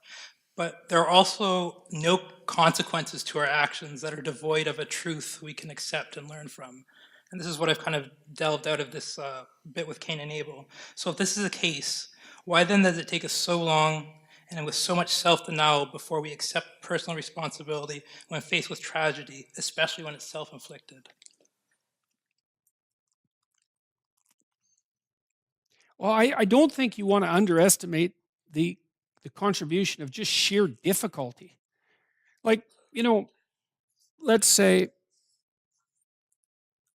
you're grieving because someone close to you died.